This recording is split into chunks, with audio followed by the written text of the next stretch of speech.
el primer live de Engabi Neuropedia del 2026. Y bueno, ustedes saben, yo también estoy pasando mi proceso, un proceso de duelo, pero tengo un compromiso con mis cebritas, así que pues aquí estamos. Estoy muy contenta de la comunidad que se ha unido a esta lucha por acompañar a las personas que tienen una enfermedad rara, una enfermedad huérfana. Ha sido para mí un privilegio abrir esta ventana para todas las personas que pasan este proceso tan difícil que puede llevar años hasta que por fin se llega a un diagnóstico. Así que bueno, estimados amigos, son las 7 de la noche en este lugar del planeta llamado Houston. Los saluda María Gabriela Jiménez y entre otras cosas soy neuróloga infantil. Hoy, conmemorando el último día de febrero, se conmemora el Día de las Enfermedades Raras y pues aquí está en honor a eso vestida de cebrita. Ya en un post anterior expliqué por qué se ha escogido la cebra como el emblema de las enfermedades raras. Y lamentablemente nos han formado a los médicos y a los clínicos para que estemos enfocados en ver caballos, pero siempre hay gente como yo que nos gusta ver las cebritas, ver más allá de un diagnóstico, ver más allá y enfocarnos en el paciente. Cada año yo escojo una enfermedad rara.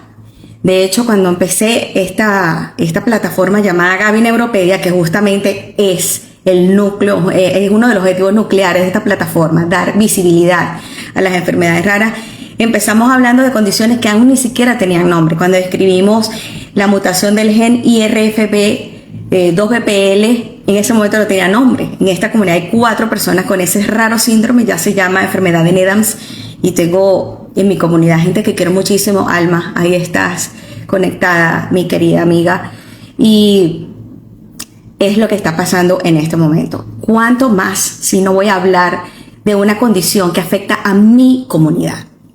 Y lo decía yo esta mañana, que me siento muy triste cuando un colega sale diciendo que esto es un invento de las redes, porque es minimizar las personas que ya tienen confirmado el diagnóstico, minimizar las familias que tienen un paciente en su casa con tantas necesidades. Así que bueno, hablar de enfermedades mitocondriales realmente son condiciones raras, y yo quise traer el libro que nosotros los neurólogos usamos para estudiar las enfermedades de herencia mitocondrial, enfermedades metabólicas. Es este. O sea, realmente son condiciones raras y complejas. Y si ven el último post que coloqué, cómo nace la idea de que lo que se estaba presentando tenía una implicación con una enfermedad mitocondrial, y es porque las lesiones que se veían en las neuroimágenes son realmente casi que en espejo de lo que se ve en enfermedades mitocondriales ya conocidas. El live de hoy se va a centrar en las personas, tal y como es el lema 2026 de esta campaña. No vamos a entrar en polémica, yo no quiero pelear con nadie ni crear un conflicto y como decía yo, una histeria colectiva. El objetivo de las decenas de personas que estamos involucradas en esto, en diferentes partes del mundo, en Chile, en Venezuela, en España, en Alemania, en Estados Unidos, en diferentes estados, es prevenir que un padre no tenga que enterrar a su hijo, que no tenga que ver a su hijo en una silla de ruedas. Eso es lo que nosotros queremos. Y si con esta ventana, con esta información, podemos salvarle la vida a alguien, yo me doy por servida. Yo estoy cumpliendo el juramento que hice el día que yo me gradué de médico. Y ese es el objetivo. En este acompañar a tantos pacientes con enfermedades raras, hay pacientes que han trascendido a esa relación médico-paciente y se han convertido en, decirlo así, en amigos. Y ustedes saben que es así. Aquí hay muchas conectadas que han trascendido a esa relación médico-paciente. Y la persona que tengo el privilegio de entrevistar hoy, Joana Jardín, que yo la llamo con mucho cariño y respeto mi cebrita mutante, es una de ellas. Es una mujer que admiro increíblemente porque tiene un sentido del humor que aún con todo el proceso que ya ha pasado, me hace reír demasiado. Y para mí tenerla invitada hoy, que ella nos narre su historia, ya conocimos la historia de la doctora Yaremy, que por supuesto es una historia muy valiosa porque ella como médico tal vez lo vive de una manera un poco diferente, pero no deja de ser mamá, no deja de ser mamá. Así que yo quiero que conozcan hoy a Joana Jardín y vamos a tener la oportunidad de conocer otros testimonios que con mucho gusto las voy a tratar de conectar en el live. Y al final voy a darles una buena noticia. Bueno, yo no, se los va a dar Joana, de por qué estamos trabajando tan fuertemente en esto. Les pido, por favor, respeto y empatía en sus comentarios, en las preguntas. Siempre saben que doy la oportunidad para que hagan preguntas libres, pero les pido, por favor, con mayor respeto. Estamos hablando de una mamá que perdió a su hijo. Así que es lo que les pido. Esta plataforma siempre llena de respeto y de empatía. Y finalmente quiero decir que este live es en memoria de todos los niños que se han ido. Entrevistar tantas familias y escuchar esos testimonios es duro. Y sobre todo, aun cuando sabemos que la mutación existe, que no podemos tapar el sol con un dedo, es innegable y es cuestionable algunas cosas que no se han hecho bien. Cuando a un papá le dicen, no tengas más hijos porque se te va a morir, eso es cuestionable. Eso se llama en medicina iatrolalia. Y eso es lo que nosotros tenemos que evitar. Minimizar que esto está pasando es justamente como si tuvieran tapar una realidad que es innegable. Y que cuando una enfermedad, en este caso, es no solo rara, es nueva, no tiene nombre. Tal vez en unos años estaremos aquí hablando de que la enfermedad ya tiene un nombre, pero en este momento es una enfermedad rara y es una enfermedad nueva. No quiere decir que no existe. Y el hecho de que sea rara, una por cada millón, una por cada 300,000, no quiere decir que no exista, porque la persona que la padece existe. Entonces, en este momento voy a conectar a mi querida amiga. Vamos a buscarla aquí. A ver. Joanita ya debe estar aquí. Joana, ya te estoy conectando, por favor. Solamente tienes que darle a aceptar. Estamos nuevas en esto. Aquí está mi cebrita mutante querida.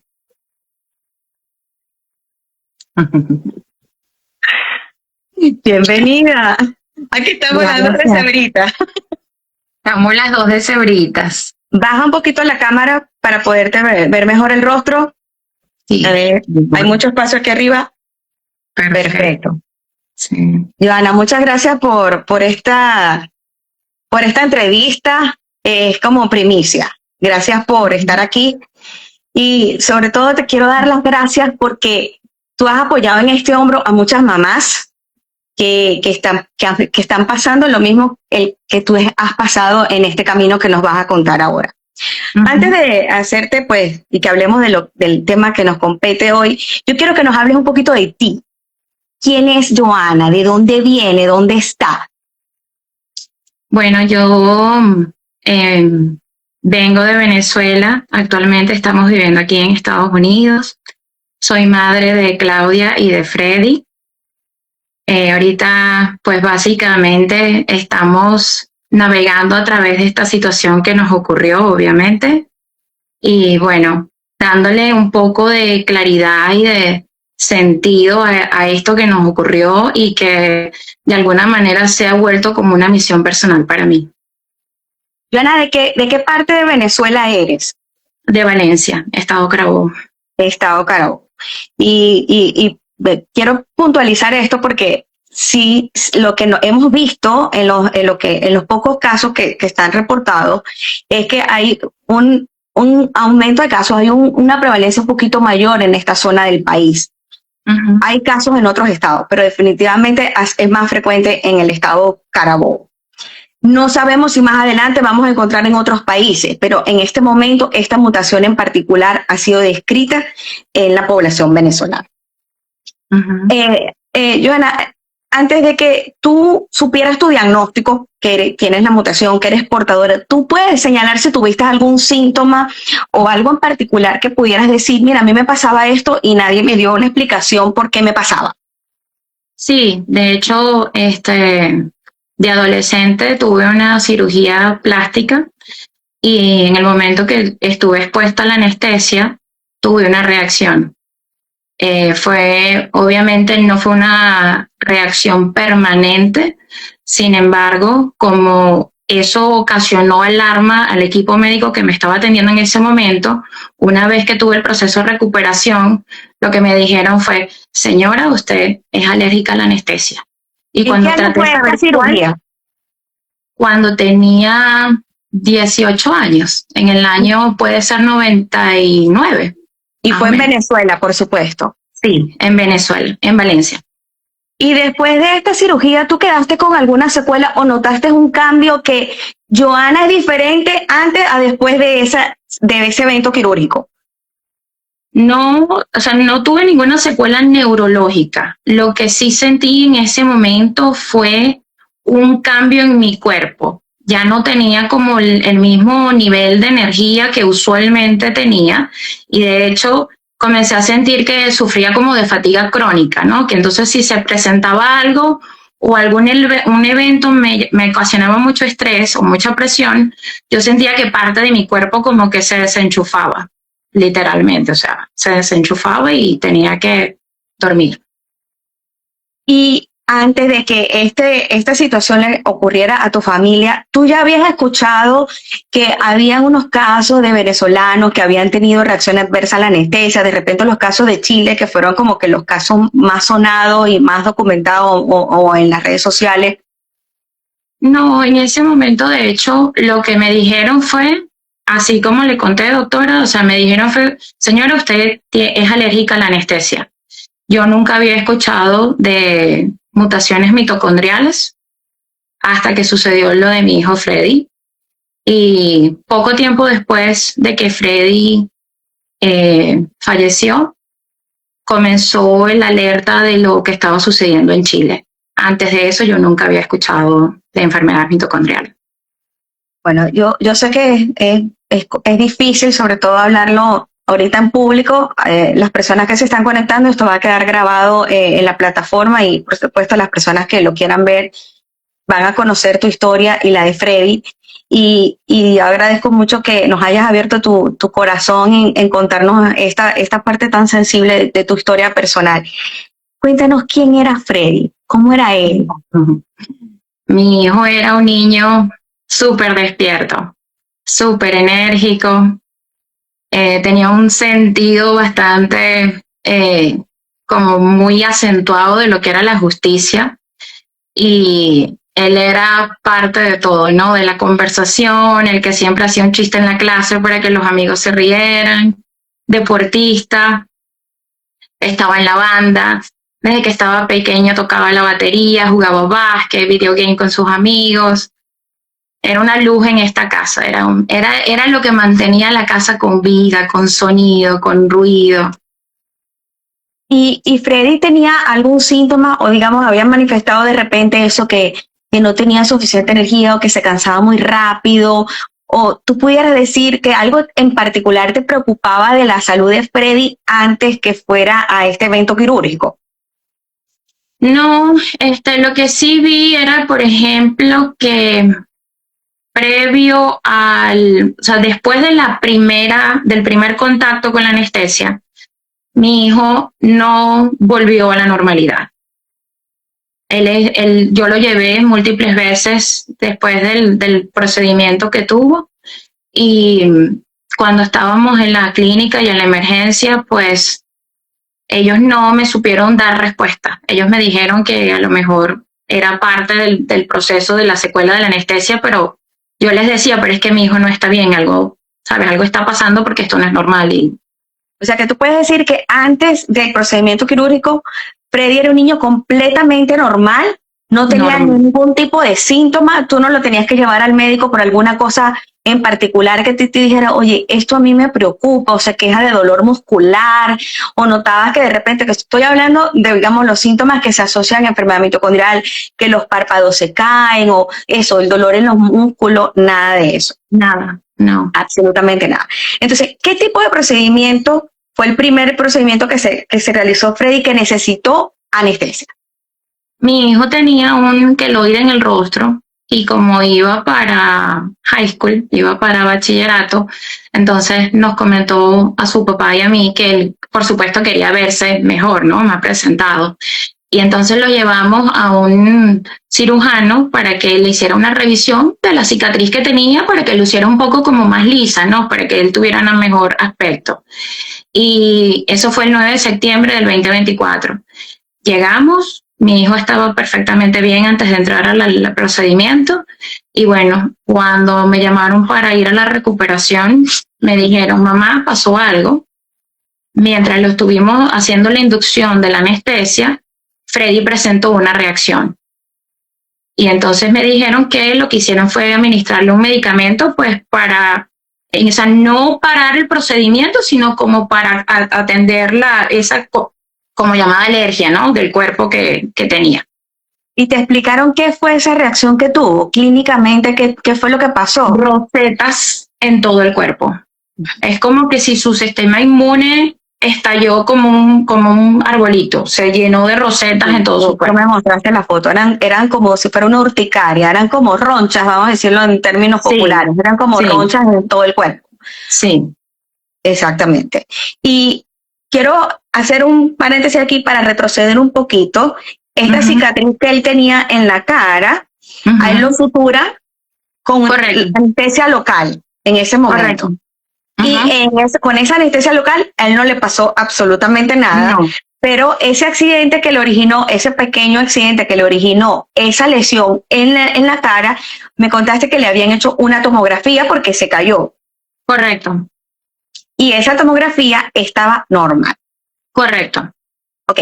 ¿Por qué hago énfasis en esto? Porque es causa y efecto. O sea, nosotros estamos partiendo que ya nosotros teníamos una imagen de Freddy previamente, cuando tuvo el pequeño accidente, que tuvo la herida en su cara, que tenemos una tomografía. No es lo mismo una tomografía que una resonancia, pero sí tenemos una neuroimagen que nos da una información bastante valiosa, que estaba completamente normal.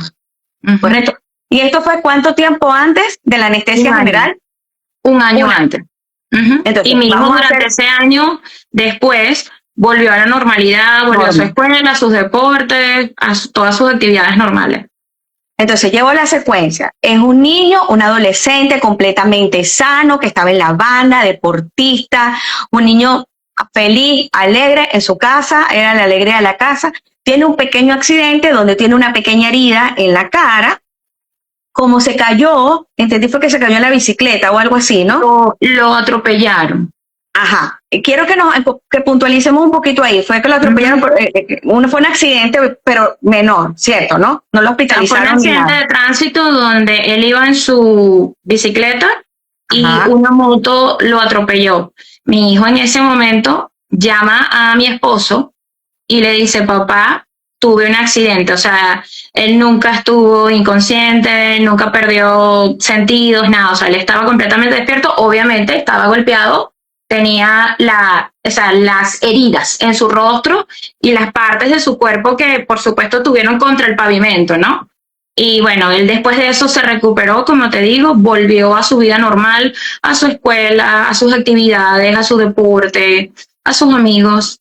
Y entonces, en este primer evento, a él no lo hospitalizan, le hacen su... estuvimos 3 días hospitalizados. Que por eso te digo que ahí es cuando le hacen estos, ¿sabes? Le hacen rayos X, le hacen CT scan, le hacen todas estas imágenes, porque obviamente como es en el rostro, es una manera preventiva de ver que así hubiese ocurrido alguna otra cosa. Y ahí es cuando los resultados salen normales. todo normal. Entonces, estamos perdiendo que un año antes de esta reacción adversa a la anestesia general, él tuvo una cirugía menor con anestesia local en su rostro, tenemos una tomografía que está completamente normal y al menos los exámenes básicos de rutina que se hacen en un paciente que tiene un traumatismo, que fue en este caso por un accidente de tránsito, estaba todo normal. Entonces, queda con esta lesión aquí en la cara, con un queloide, una cirugía estética, electiva, pero deciden colocar anestesia general y durante la inducción de la anestesia, un año después de ese primer evento, él hace una reacción aparentemente alérgica en piel con una lesiones que parecen de aspecto urticariforme. Atípica. Ellos me dijeron que fue algo totalmente atípico en el momento de que él estaba en la recuperación y ellos me dijeron que ellos no entendieron porque ellos tenían como la secuencia de todos los medicamentos que le estaban colocando y que cuando estaban haciendo la inducción de la anestesia fue que sucedió esta. Y en ese momento pudieron identificar cuál fue el medicamento que originó esta reacción cutánea, la reacción en la piel. Ellos no me dieron una respuesta específica, ¿no? Entonces lo que me dijeron fue, nos dieron de alta porque era una cirugía menor ambulatoria. Y lo que me dijeron fue, mamá, si ves alguna otra cosa, entonces lo traes otra vez al hospital. Y en esta cirugía te dijeron si hubo un despertar tardío, que él se tardó en despertar. Él no se despertó. Entonces lo que me dijeron fue que como tenía la anestesia y además el medicamento que le habían puesto para la alergia, que posiblemente por eso él no estaba despertando de manera normal. Okay. Y eso fue lo que a mí me angustió. ¿Despertó de esta cirugía? No despertó, él quedó como un estado de zombie. O sea, era como que él caminaba, pero no abría los ojos. Él regresó a la casa, estuvo dormido todo el tiempo en el carro. Llegamos a casa, ni siquiera pudo subir las escaleras. O sea, quedó donde entramos y donde cayó, ahí quedó durmiendo hasta la mañana siguiente que se despertó y se despertó vomitando. O sea, se vomitó encima, desesperado, angustiado. Entonces, obviamente, como las náuseas no se detenían y no había, ya tenía más de 24 horas que ni siquiera había, por supuesto, comido ni nada. Entonces, por supuesto, me angustié y lo llevé a la emergencia. Entonces, al menos de 24 horas de esta cirugía, tú regresas al hospital porque estaba vomitando y lo veías que no estaba como normal como él era, ¿correcto? Correcto. Ajá, cuéntanos qué pasó cuando llegaste al hospital.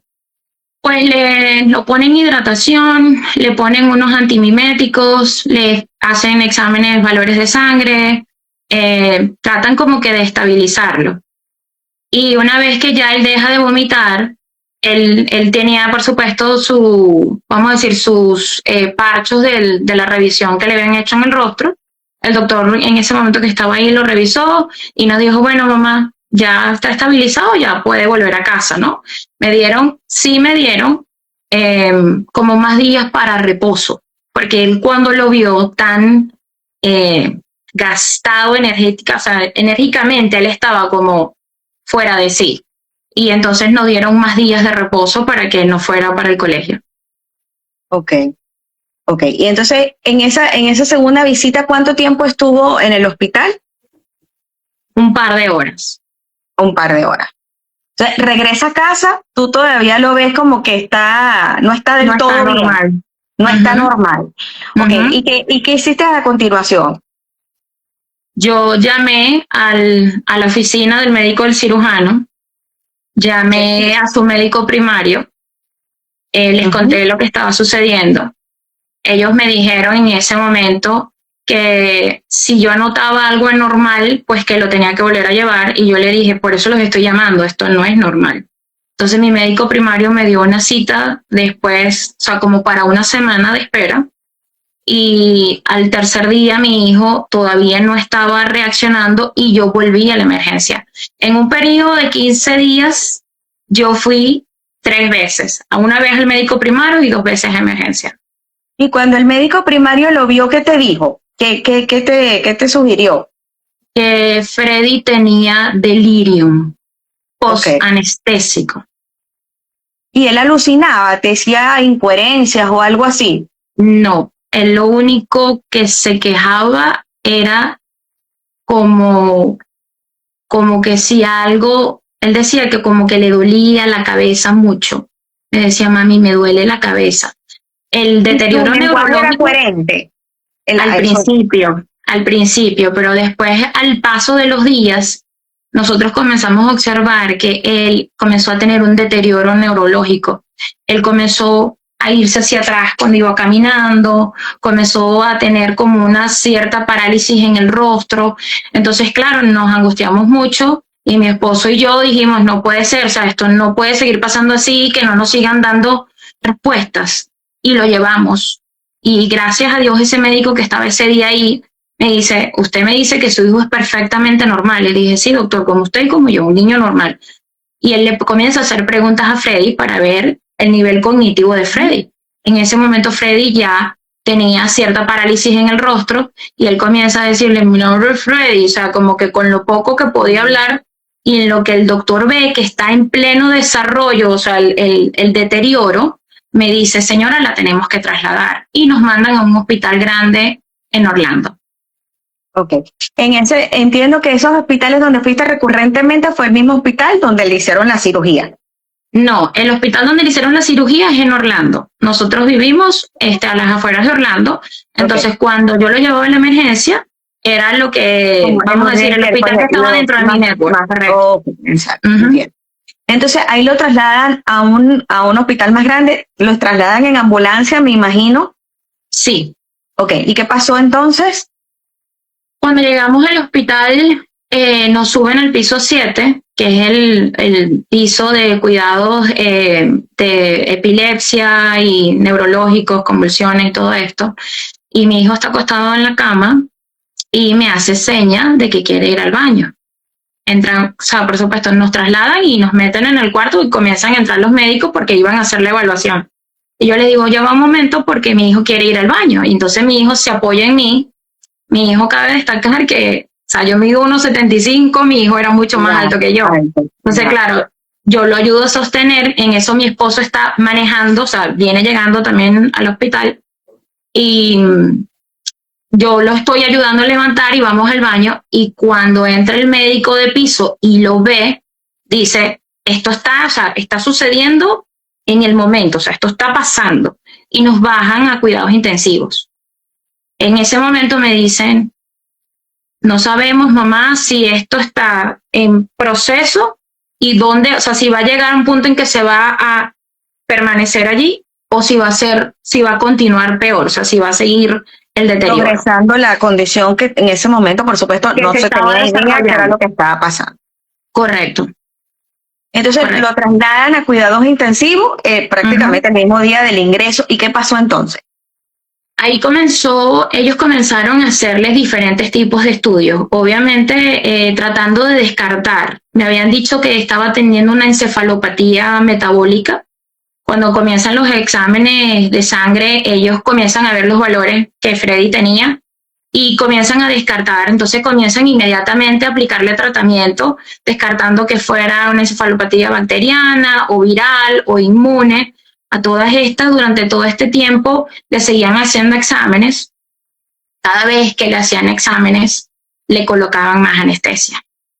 Cada vez exámenes le hicieron en este momento punción lumbar, es decir, que con una agujita en la columna le sacan líquido cefalorraquídeo para ver si había La primera prueba que le hicieron fue una resonancia magnética. Para la resonancia magnética, lo durmieron completamente con anestesia general. Usaron anestesia general inhalada. Para hacerle el estudio. Cuando él regresa, él no estaba reaccionando, él no despierta. Y como no estaba completamente dentro de sí, ellos no lo podían extubar para que él pudiera respirar. Finalmente, después de que comenzaron los fluidos, eso fue la primera semana. Nosotros estuvimos desde el 25 de septiembre del 2024 hasta el 1 de noviembre del 2024 hospitalizados allá en el hospital. La primera semana, como le digo, entonces estamos allí,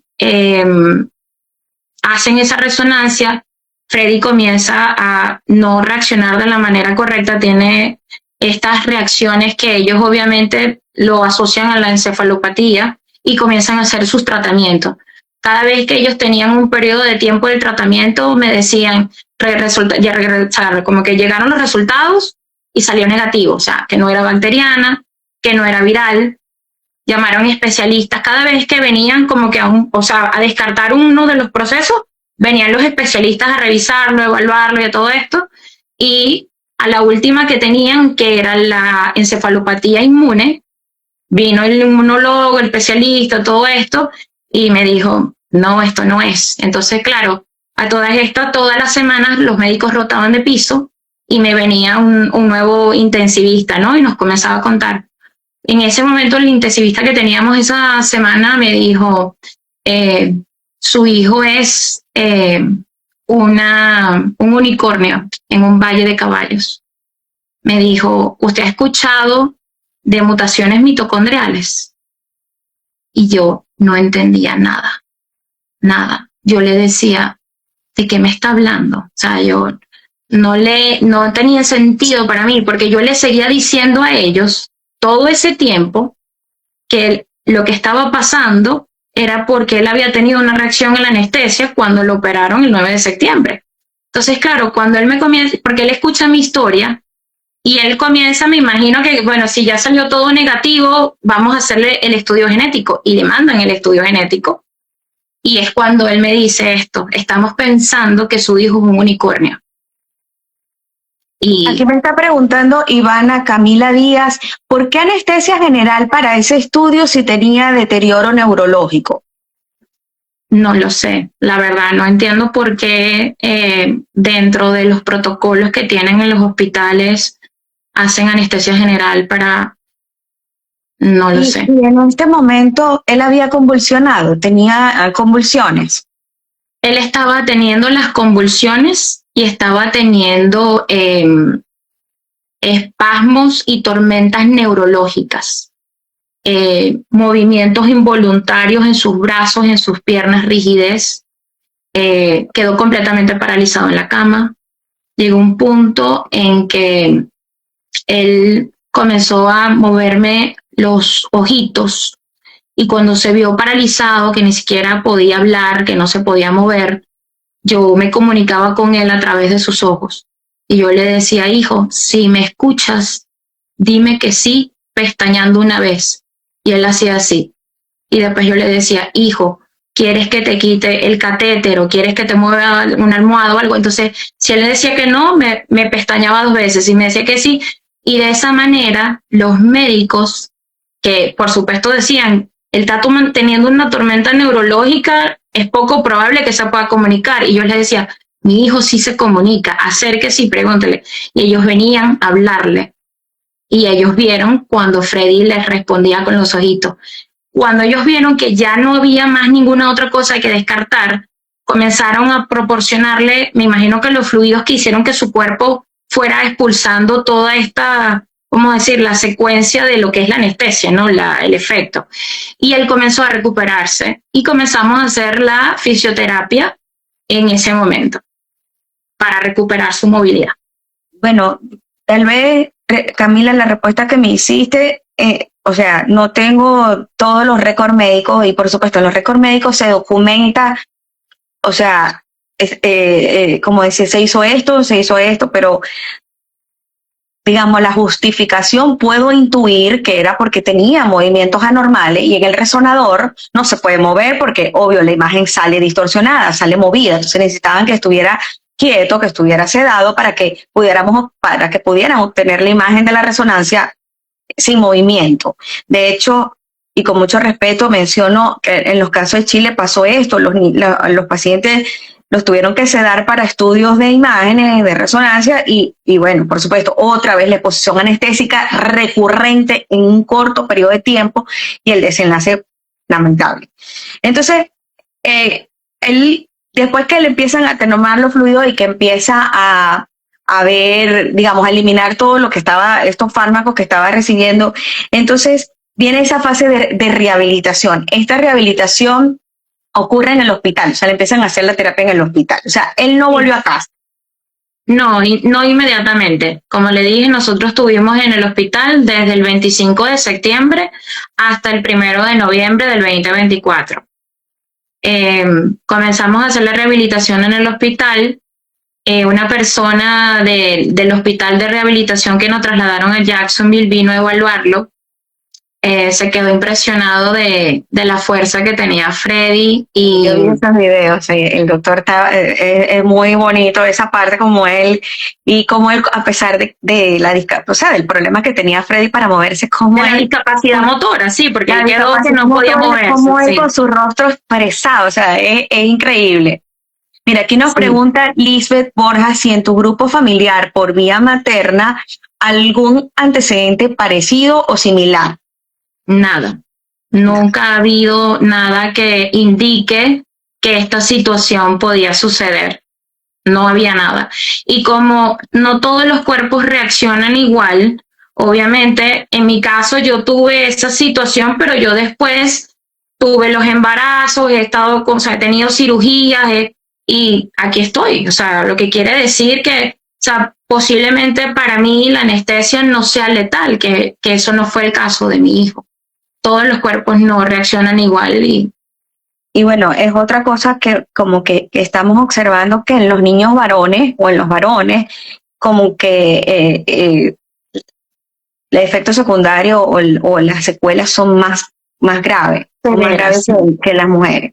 Aunque sí han habido niñas fallecidas y tenemos muchachas, o sea, en los datos que hemos visto, sí hay chicas que también están bien comprometidas, pero bueno, aquí estamos estudiando cuáles son los factores de riesgo, factores de gravedad, las dosis recurrentes de anestesia, la exposición prolongada a la anestesia, pero pareciera que el género es un factor también que tenemos que prestarle atención. Recuérdense que esto es nuevo, o sea, todo lo que estamos viendo y ahorita lo que estamos buscando es patrones.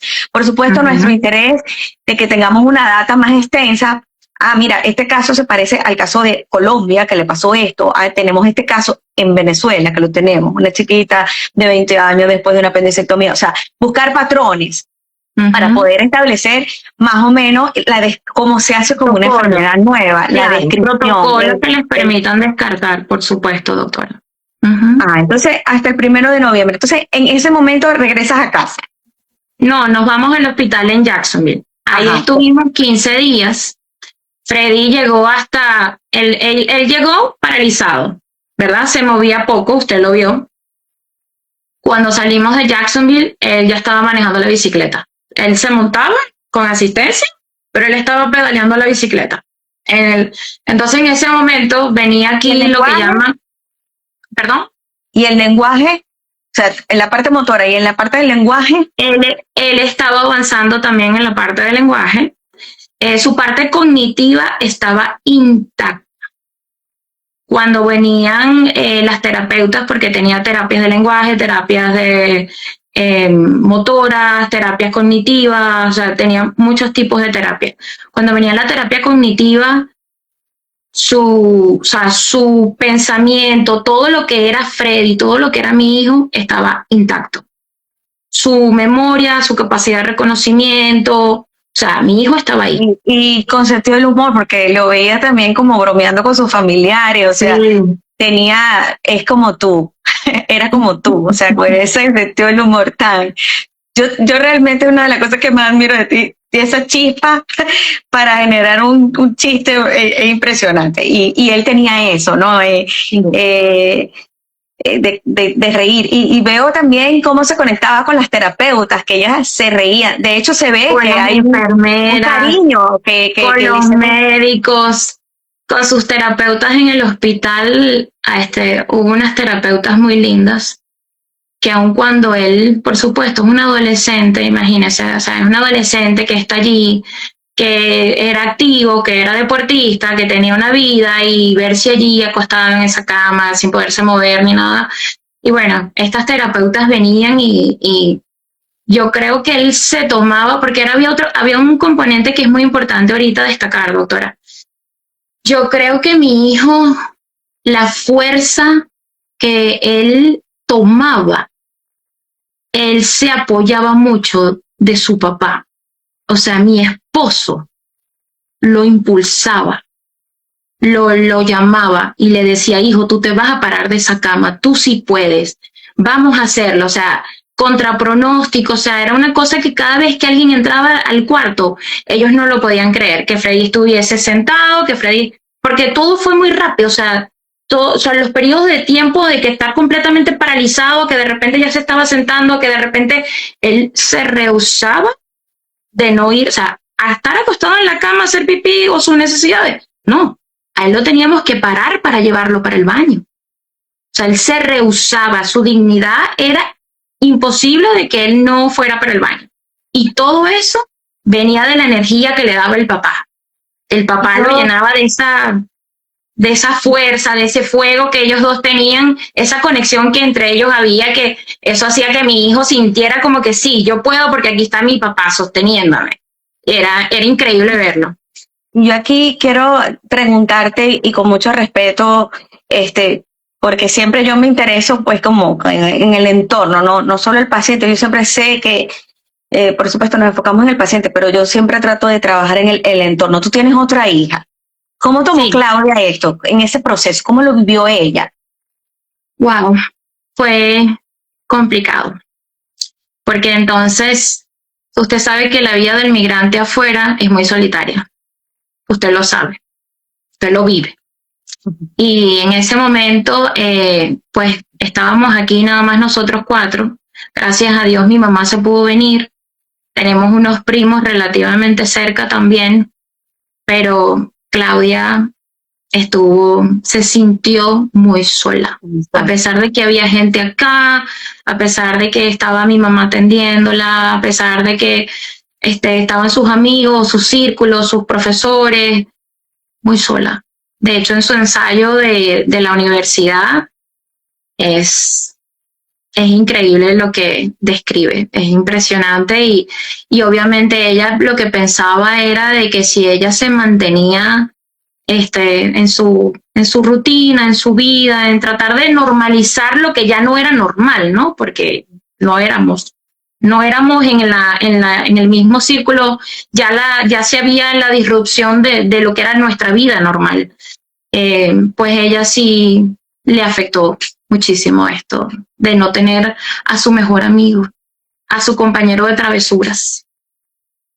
Y a mamá, que estaba enfocada en el hospital de parar a su muchacho. Sí. De hecho, entonces, la única manera que yo me despegara era que mi esposo llegara a hacer el relevo para yo poder venir a casa, porque si no, siempre estábamos los dos allá en el hospital. Entonces pasa estos 15 días en ese hospital, en rehabilitación, y luego, ¿qué ocurre? Venimos a casa porque entonces esa semana era la semana de lo que aquí llaman Acción de Gracias. Fue impresionante ver a Freddy llegar a la casa. Fue impresionante. O sea, él venía, por supuesto, sufriendo en el carro de dolores musculares, porque viene de rehabilitación, de estar acostado, de estar paralizado. Pero llegó a la casa y yo creo que eso fue como una medicina inmediata. Ver a su perro, llegar a su cuarto, ver su computadora, y de repente comenzó a caminar solo, y de repente comenzó a hablar, y de repente ya se estaba sentando, o sea, es como que si estar en la casa lo hizo sentir era increíble, era como un despertar otra vez, o sea, como que él estaba volviendo en sí, a su movilidad, a su cuerpo otra vez, y eso fue maravilloso. De hecho, ese día de Acción de Gracias comimos, él le encantaba comer mac and cheese, y comió su mac and cheese, jugamos 1, y le lanzaba más 2 y más 3, y esquipa al papá y a mí, y bueno, fue muy... Obviamente, bonito. Durante ese tiempo que regresó a casa, él siguió con sus terapias y me imagino que estaba tomando medicamentos para el tema de la rigidez, para el tema de la parte muscular y las distonía. Nosotros todos los días teníamos terapias, o sea, diferentes tipos de terapia y medicamentos y una dieta especial. Él tenía un tubito en su estómago porque también teníamos que cuidar la parte de deglutición. Y bueno, durante esos días que estuvo aquí en casa, él estuvo bien. Y hasta que una noche, un fin de semana del 6 de diciembre, nos comenzó a decir, comenzó a dormir, y cuando dormía, hacía como él decía, que tenía como electricidad. Y cuando estaba dormido, aun cuando ya se había tomado sus medicamentos, él se despertaba con un sonido así como que, como que si alguien lo estuviera electrocutando, literalmente. Entonces, en ese momento, ¿qué decisión tomaste con ese síntoma que era nuevo, que estaba apareciendo en ese momento? Llamamos inmediatamente al neurólogo, porque teníamos como diseñado un programa de que si algo pasaba, teníamos que actuar rápido. Y el neurólogo nos comentó que si él no mejoraba con los medicamentos, nos aumentó la dosis de gabapentin, o sea, varias cosas que nos dijo que hiciéramos en ese momento. Pero Freddy no respondía de la manera que ellos estaban esperando. O sea, Freddy no dejaba de tener él decía que era electricidad. Él decía, tengo electricidad. Y entonces el 8 de diciembre, eso fue el 6, el 8 de diciembre, en vista de que no estaba funcionando ninguno de los medicamentos, los llevamos otra vez a emergencia y pasó toda la noche gritando en la cama del dolor de cabeza. Le dieron muchísimos medicamentos hasta que finalmente su cerebro se pudo desconectar. Nos suben a piso, eso fue mientras estuvimos en emergencia. Nos suben a piso, les ponen los electrones, los electrodos en en su cabecita, y obviamente nosotros privados de sueño, o sea, el cansancio, todo eso, estábamos los tres dormidos y nos vienen a buscar, o sea, vienen a buscarnos a la habitación y nos dicen que Freddy estaba teniendo convulsiones subclínicas y que estaba teniendo como unos efectos anormales en su cabecita que ellos estaban registrando, porque en ese momento estábamos en una habitación que son para niños de epilepsia, y ellos lo graban, obviamente tiene todos los sensores y los están grabando constantemente a ver qué hace. Video electroencefalograma se llama eso. Están grabando y simultáneamente tienen los electrodos conectados, y entonces ves el registro, pero además lo tienes el recording, la grabación de cómo está él. De qué pasó, si había un estímulo o algo. Exacto. Bueno, nos buscan y bajamos otra vez a una resonancia magnética con contraste. Mi esposo insistentemente dice, pero ¿por qué le vamos a poner anestesia? Pero mejor no, pero muchas cosas, ¿no? Porque ya habíamos dicho, ya pasamos por aquí, ya estuvimos aquí, ya pasamos por aquí. Los médicos nos dijeron que teníamos que confiar. Por supuesto, nosotros estábamos confiando.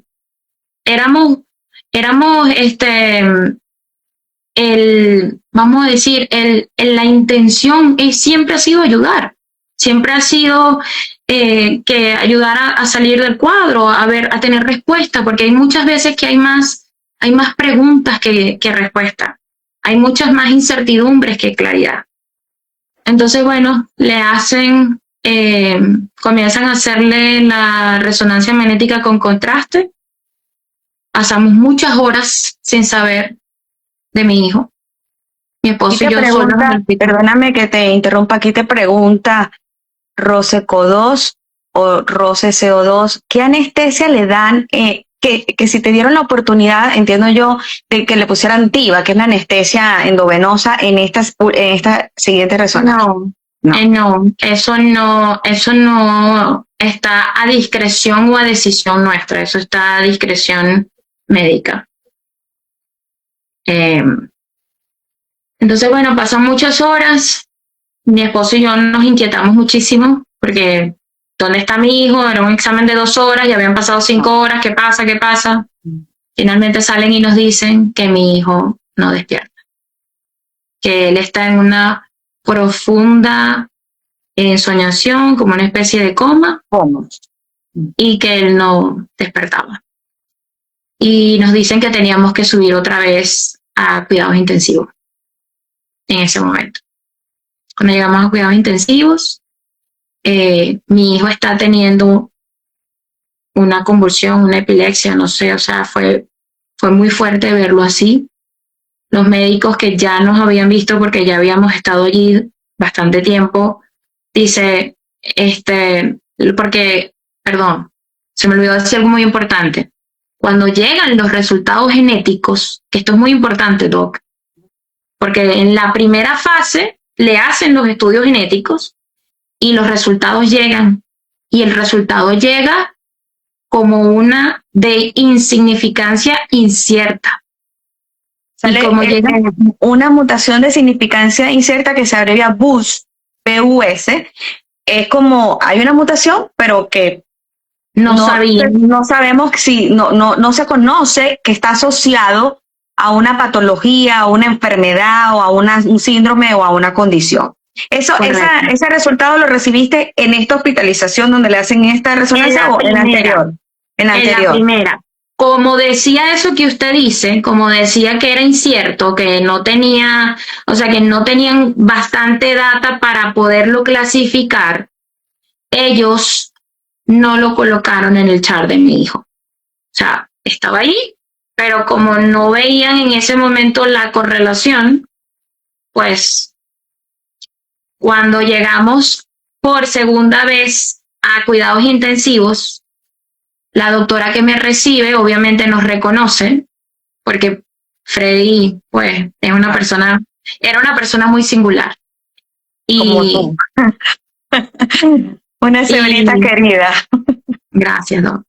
Y entonces, inmediatamente me dice, levanten el expediente clínico del niño, y la doctora inmediatamente se da cuenta que es la mutación mitocondrial. Y ella nos dice, si se ve, o sea, si tiene las rayas, así parezca caballo, pero está demostrado, o sea, esa anécdota que usted escribió hoy de la cebra es increíble, porque eso fue lo que ellos me dijeron, o sea, tiene el fenotipo, no importa que no le pongan la etiqueta, está dando clínicamente las características de eso. Y ella inmediatamente comienza a hacerle el flushado, ¿no? O sea, le comienza a poner todas estas cosas que se utilizan, pero el daño fue irreversible, Doc. El daño fue irreversible. Mi hijo duró 20 días en cuidados intensivos.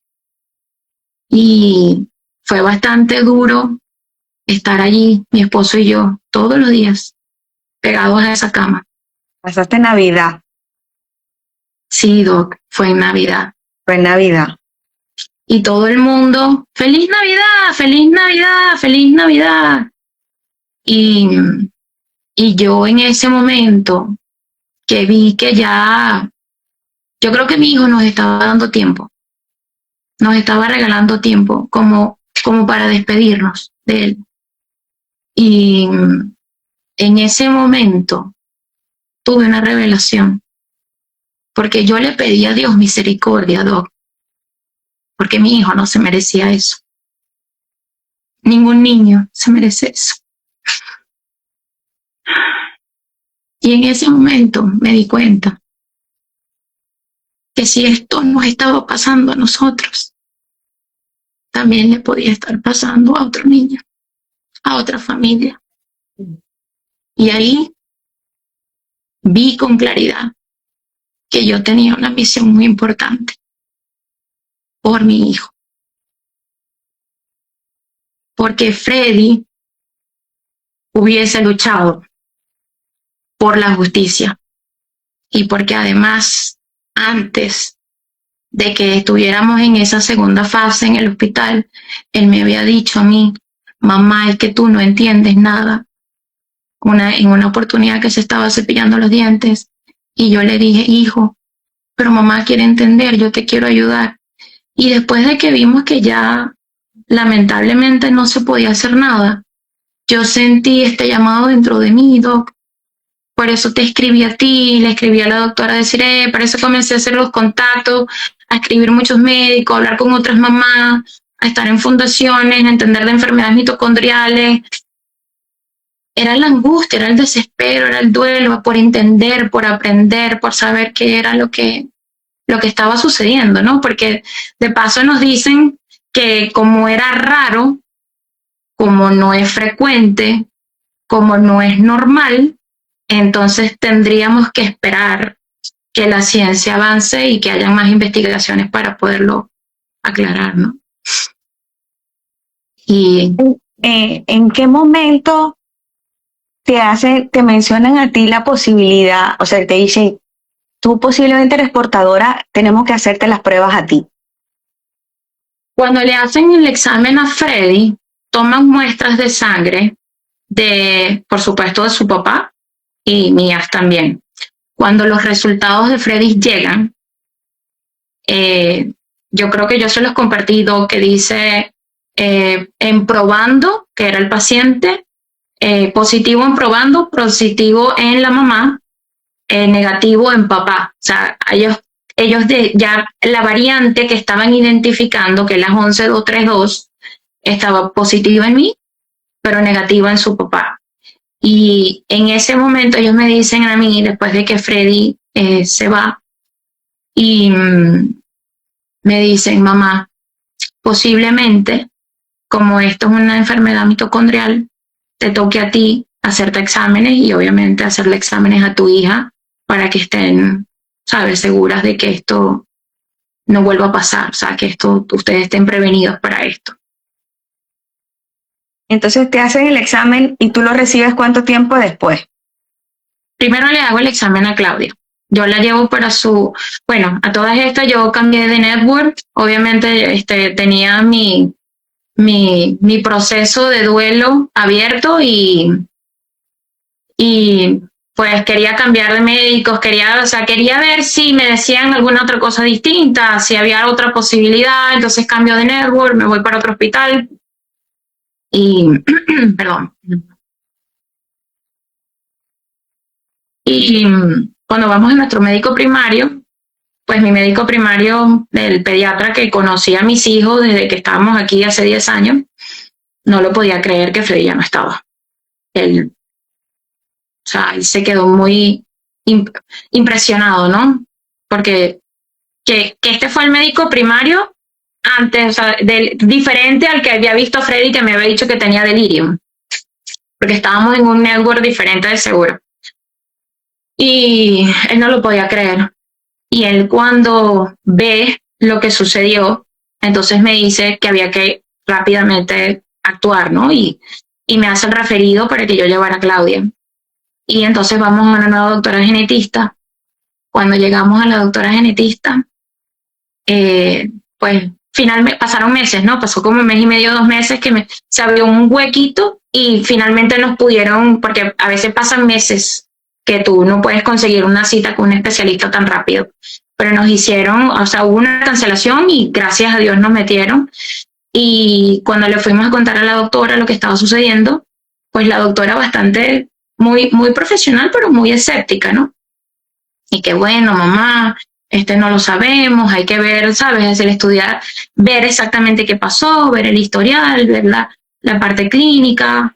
Entonces ella me dice que posiblemente como mi hija es una niña sana y no estaba presentando ninguna síntoma o ninguna cosa que indique que ella necesitara ese examen, que posiblemente pues eso no, el seguro no me lo iba a cubrir.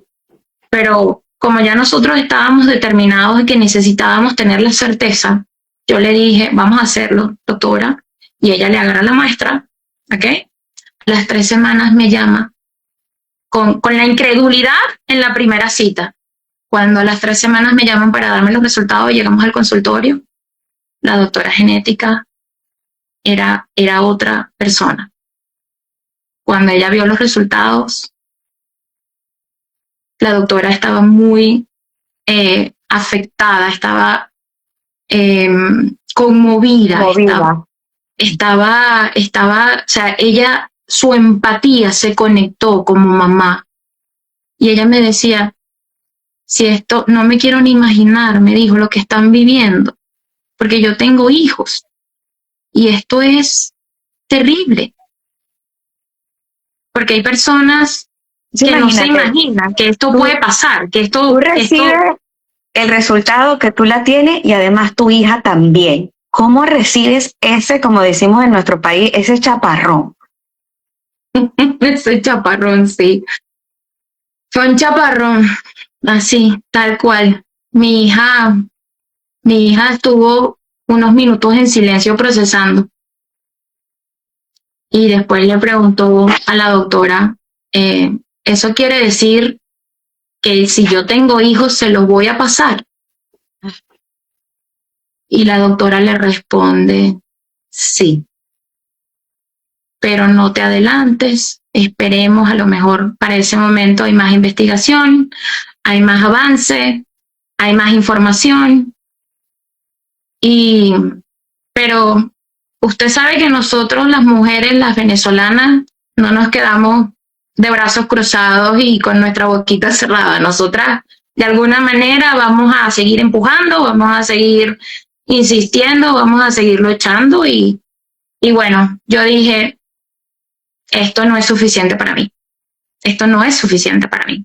Y fue cuando comencé a buscar ayuda, a investigar, a ver qué otros médicos estaban investigando, a ver qué otras personas estaban padeciendo por esto mismo que yo pasé, que pasó mi hijo.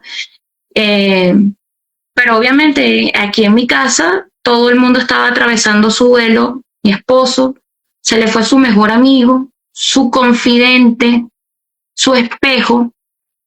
Mi hija se le fue su mejor amigo, su compañero. Se me fue a mí mi defensor, mi justiciero. Pero ¿Cómo has analizado tú este proceso de duelo? Porque, o sea, perdiste a tu hijo, durísimo. O sea, de verdad, que yo también soy mamá y eso hace que definitivamente conectemos de una manera diferente. Yo siempre digo, yo soy mejor pediatra porque soy mamá también, porque puedo ponerme en los zapatos de lo que puede sentir, el miedo que siente una mamá solo con una fiebre, solo con mi hijo se enferma. Pero entonces además tienes adicionado que es una mutación que tú eres la portadora y que tienes a tu hija, que Dios la ampare, que necesita una cirugía y que por supuesto eso te genera miedo, por supuesto que genera miedo. ¿Cómo has canalizado tú todos esos sentimientos, el duelo y el miedo y todo eso que está mezclado y fuera de eso el contexto? Le voy a sumar otro más. Inmigrante, en un país donde ustedes saben qué está pasando. O sea, estamos sumando otras circunstancias que hacen que la situación sea aún más compleja. correcto, sí. Pues yo creo que hay hay algo muy bonito que pasó, Doc, que quiero volver un poquito para atrás. Cuando mi hijo se va, como tú dices, fue en diciembre. Entonces imagínate, todas, tú sabes que siempre los familiares, los amigos, los parientes, feliz Navidad, feliz Navidad. Y obviamente pues nosotros no estábamos teniendo una feliz Navidad y entonces imagínate ay, feliz Navidad, mi hijo se fue. Ay, feliz Navidad, sí, Freddy se murió. O sea, no, era algo bastante complicado y absurdo, de hecho, para nosotros, porque, en fin, preparamos la ceremonia, tratamos de que fuera lo más rápido posible y le hicimos un memorial para recordar su vida, pero todo eso fue íntimo, o sea, eso no fue de invitaciones, no fue público, eso fue simplemente las poquitas personas que sabían, lo que teníamos alrededor, la familia y ya. Cuando llegamos a la funeraria, todo ese día, la comunidad nos arropó de una manera que yo me sentí abrumada del amor, del cariño, de la fe, la inyección de ese sentimiento que nace solamente, que viene de la paz de Dios, de lo hermoso que habló el pastor que estaba ese día. Y en ese momento yo le decía, Dios mío, ayúdame a mantener la entereza. Decía, porque a pesar de que uno está navegando todo eso, yo tengo un motor, es mi hija, era mi familia, es mi esposo, era tantas cosas que uno, como usted sabe, uno tiene que seguir, este país no para, uno tiene que continuar. Y entonces ese mismo amor que sentí, esa paz que recibí ese día, de esa cantidad de personas, no cabía nadie, Doc, en la funeraria. Había gente de pie afuera de la funeraria, era una locura ese día. Yo jamás en mi vida pensé que iba a llegar tanta gente. Nunca lo pensé. Y después de eso, me di cuenta de que yo necesitaba también procesar. Y yo inmediatamente pues comencé terapias para Claudia, terapias para mí. Mi esposo también comenzó su propio proceso, ¿sabes? Cada quien como desde su posición, los diferentes tipos de terapias que habían, pues refugiarme a Dios, orar, rezar, meditar, respirar, caminar.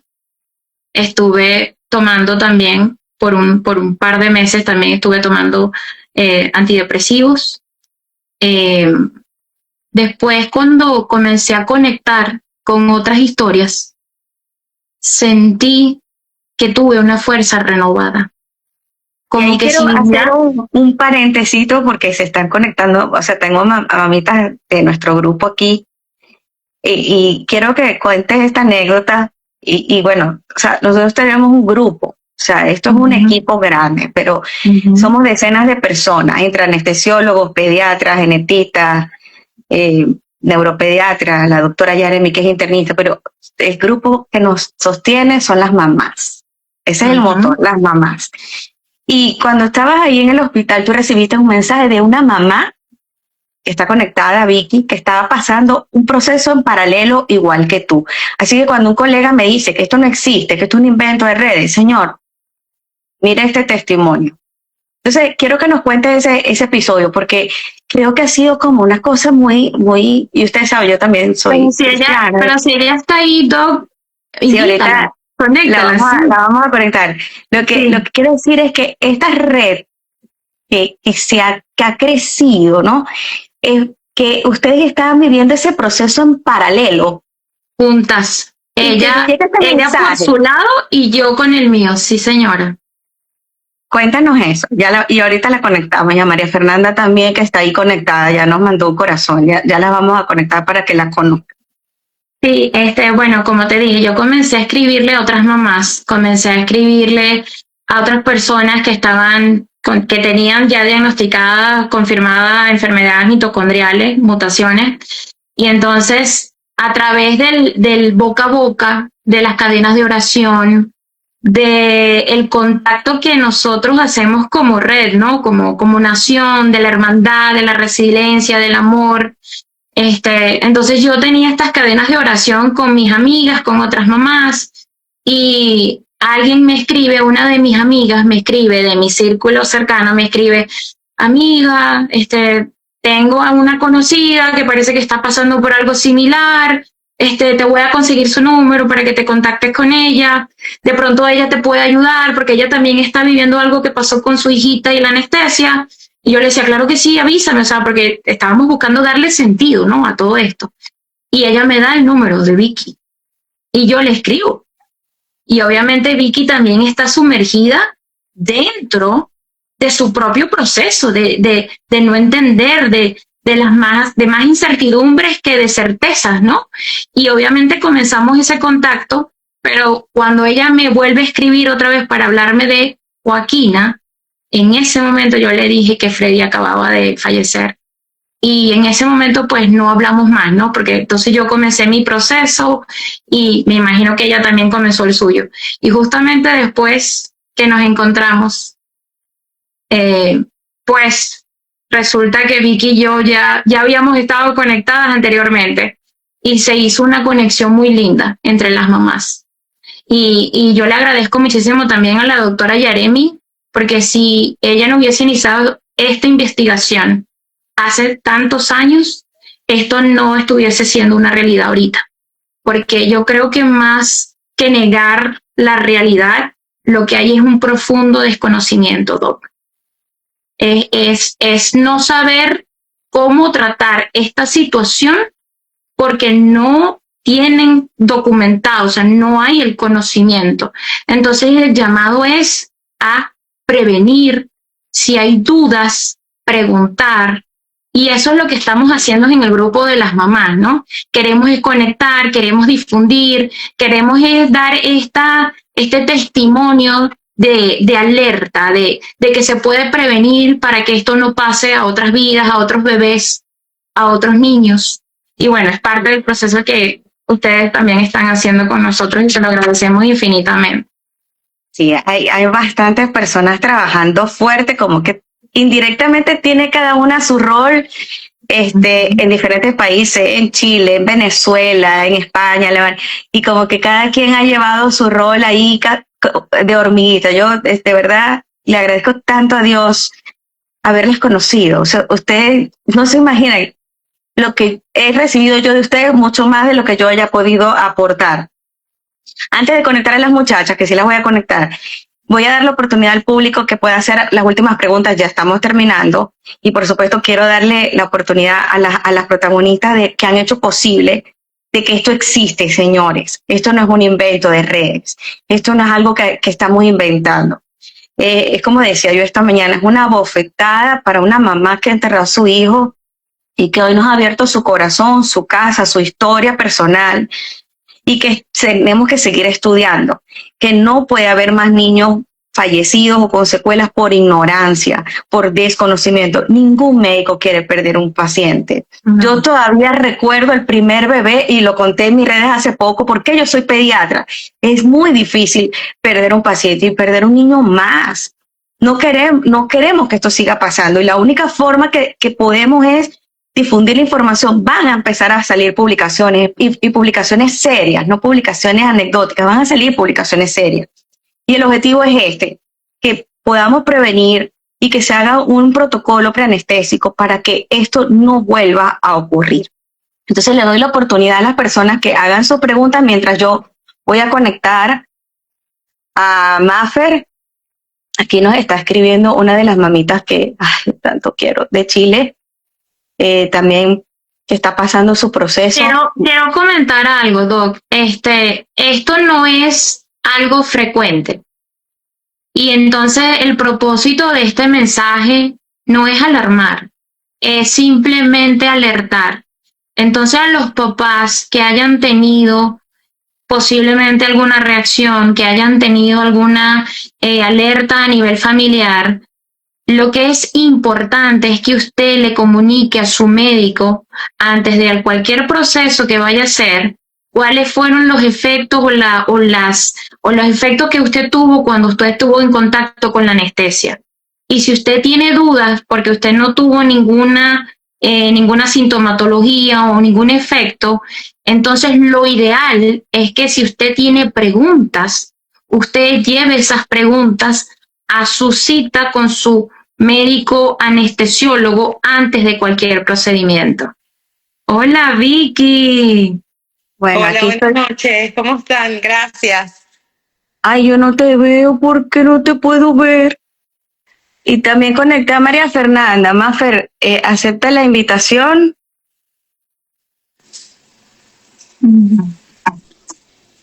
Hola, Vicky. Hola, Mafe. Hola. ¡Wow! ¡Qué honor tenerlas aquí! Estoy... Dios te bendiga, mi amor. Hola, Mari. Matías. Bueno, aquí estamos viendo a Matías, uno de los guerreros que está con nosotros acompañándonos en este live. Y su mamá, María Fernanda, es una de las pacientes que próximamente, con el favor de Dios, vamos a tener su caso reportado con una evidencia científica sólida. Y ahí tenemos uno de los pacientes que estoy feliz de tenerlos aquí, de verdad, gracias por la oportunidad y que esta comunidad que abraza a todas las cebritas y que invita a la comunidad, a todos los médicos, a que abramos nuestro pensamiento, a que no nos enfoquemos a ver solo caballos, que las cebritas existen. Y muchas gracias por estar. María Fernanda, te cedo la palabra para que puedas dar un mensaje a todas las personas que se están conectando y que posteriormente van a ver este live. Bueno, este es un momento sumamente importante en esta familia. Aquí está mi esposo, ya va a venir en cualquier momento a la sala. Estoy, bueno, súper movida, conmovida, removida. Me vino toda la historia desde el día 1 de Matías. Mucho dolor siento. Me siento además muy... siento mucha admiración por Johanna y por todas aquellas madres que perdieron sus hijos. Yo eso no me lo puedo ni imaginar. O sea, Matías tuvo esa rara reacción hace 5 años y unos cuantos meses, 5 años y medio del 2020, tras una operación de menisco, y tuvo un despertar como tardío, como unas 5 horas terminó despertar, y eso fue un largo proceso para que el deterioro se demostrara cada vez más y perdiera toda su movilidad y bueno, los movimientos involuntarios brutales. Es muy severo el nivel de distonía y de espasticidad y otras características. Crearon una deformidad en la columna, tiene una escoliosis muy severa. Él también perdió el habla, aunque cuando él trabaja mucho, es un guerrero. Es otro guerrero. Entonces, claro, siempre en speech él puede hacer algunas palabras, pero no completas, ¿no? Como sílaba por sílaba o letra por letra. Depende del nivel de espasmo, tiene muchos en la cara. Esto es, por ejemplo, espasmos en la cara, pero hasta los dedos, los pies, ¿no?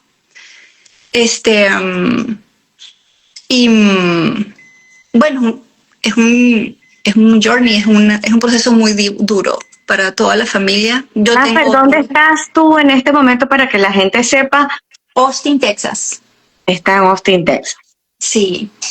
También tenemos otro hijo. Nuestro hijo menor es Camilo y tenía 10 años cuando pasó a su hermano. Matías tenía 13 y Camilo 10. Y Matías era un niño normal también, ¿verdad? Bueno, normalísimo, y me recuerda mucho a Freddy, porque un tipo que no paraba.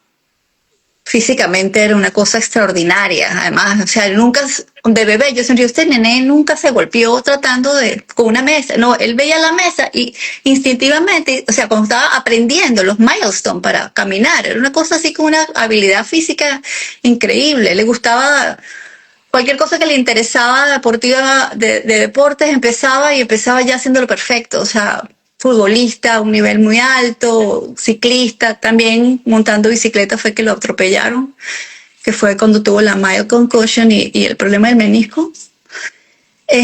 Inteligentísimo, muy amoroso, con un sentido del humor también muy agudo. En las terapias también, o sea, es el paciente favorito de todos los terapeutas, de los médicos, muy participativo, envuelto en su caso y participando y preguntando, siempre muy presente en su propio proceso, con muchas ganas de echar para adelante. Claro, ha pasado tiempo y también hemos tenido varios reveses porque, por ejemplo, él usa una bomba de baclofen porque el baclofen oral no le funcionaba, el nivel de espasticidad era brutal y de distonía, entonces le hicieron una bomba, y esa bomba es una cirugía. Él estuvo aquí en Austin, el Dell Children, todo el primer periodo, y luego fuimos a Houston. El ir al Dell Children fue maravilloso, pero pasamos casi 3 semanas sin asistencia médica para Matías, porque no le daban asistencia médica, porque no creían en que era importante. Y a diferencia, por ejemplo, del caso con Freddy y ustedes, que ustedes decían, bueno, pero nosotros no sabemos qué pasa, qué es esto mitocondrial. Ya yo estaba advirtiendo, porque yo soy prima de Jeremy. Yo soy prima hermana de ella, y por lo cual es primo segundo su hijo. Mi primo segundo, primo tercero de Mati. Y cuando todo esto pasa, mi prima dice, wow, alerta, cuidado. Yo digo, ¿no será que está teniendo convulsiones? La primera anuncia dice, no, Mafer, esto no parece convulsiones, parece lo de Uli, parece lo de su hijo. Entonces yo estoy hablando con los médicos y mi esposo haciendo como alerta, cuidado, tenemos un familiar que pasó por esto, una reacción a la anestesia, y aún así decían, no, eso ya va a estar bien, eso no existe en la literatura médica. El Sevoflurane no hace nada, o sea, de pronto uno en 1.000.000 y eso y es totalmente reversible. En 3 semanas va a estar pateando otra vez el balón, ¿no? Y ella insistía que lo atendieran mejor y me lo devolvían de las emergencias del hospital. ¿Cuántas anestesias tuvo Matías? Una sola. Una sola. Wow. Una sola. En una operación por la laparoscopia para la rodilla, ¿no? Que se supone que en media hora ya iba a estar llegando a casa, ¿no? O saliendo del centro de cirugía para la casa como ambulatorio. Aquí está. No. Muchas gracias por estar y por quedarse. Muchas gracias por estar y por quedarse. Gracias. Porque el nivel de compromiso es fuerte. De verdad estoy admirada y gracias por que hayan permitido que en esta ventanita las personas entraran a su casa y conocieran sus historias. De verdad, muy agradecida. Y la meta no solamente es darle nombre y hacer visible esta condición, sino hacer una línea de investigación para el tratamiento, para que podamos encontrar alternativas terapéuticas. Estamos que el mito cóctel, estamos investigando todo lo que pueda funcionar para nuestros pacientes. Eso es lo que hace falta en principio y mucha divulgación sobre el tema, como bien decían. Ante la duda, una actitud médica seria y científica no puede ser, no, esto no es común, no pasa nada. Si hay una llamada de alerta, un mínimo de duda, lo saludable y lo razonable es tomar previsiones, ¿no? Ante cualquier posibilidad, porque el costo es muy alto. Es muy alto como para hacerse la vista gorda de una potencial catástrofe, ¿no? Se imaginarán, no quiero ni pensar lo que pasaron la gente que perdió a sus bebés, pero bueno, nosotros estamos lidiando esto en vida de hace 5 años y es muy duro. Muy duro porque es una tensión, tú sabes, 24/7, ¿no? El Matías está plenamente ahí. Cognitivamente está perfecto. También es el mismo, solo que un cuerpo que no le responde. Entonces eso es una complicación, es una bendición, pero porque está aquí, pero es una complicación porque absolutamente para todo requiere ayuda, ¿no? Bueno, y además que vivimos en la emergencia, es normal la emergencia, son muy pocos los días tranquilos, porque es que además yo diría que Matías no está en una situación estable todavía. Claro. No está, ni los médicos saben ahorita cómo lidiar con la bomba, que es una de las cosas que iba a decir. Luego le pusieron la bomba de aclofen, pero nosotros dijimos, sobre nuestro cadáver lo vas a anestesiar. No sé cómo van a hacer, pero no le van a poner anestesia. Y al principio los médicos, pero es que no puede. Pero cuando lo vieron tan complicado, que el médico decía, ya Matías tiene toda la medicina que tiene todo el Texas Children, que es inmenso. En el ICU, que pasamos 1 mes y medio, y todavía no lo calmamos. Era una cosa que no había un enfermero que pudiera con Matías, Ramón y yo solamente. Y dije, no lo queremos anestesiar por nada del mundo. Entonces, lograron hacer un cóctel de sedación profunda, pero eso está anotado, cuál es el cóctel, muy profundo. Y entonces pudieron implantarle la bomba de baclofen. Pero eso fue 2020. Pero hace 1 año y medio, yo tengo como nubes aquí, yo no sé si 1 año y medio, se tapó la bomba. Un conducto. O sea, uno de los catéteres se tapó, que tampoco pasa jamás. Otro rare, ¿no? Otro unique, otro es unique. Así como es unique, por favor, háganos caso, porque Ramón, cuando fuimos al hospital otra vez con lo de la bomba, le decía, no, la bomba está funcionando bien, pero no, por favor, vean los catéteres. No, eso nunca pasa. Hasta que hicieron caso y perdón, sí, está tapado. Entonces, bueno, el nivel de withdraw de Matías era muy grande. Entonces, otra vez ¿cómo se llama? Le pusieron otra bomba, lo reemplazaron. El catéter y la bomba. El catéter pequeño, pues son dos. El que va por toda la columna, no lo tocaron. Lo reemplazaron, otra vez usando la misma fórmula de sedación profunda, porque todo el mundo tiene terror a Matías, y pues es rarísimo, nadie lo puede atajar por ningún lado, ningún especialista.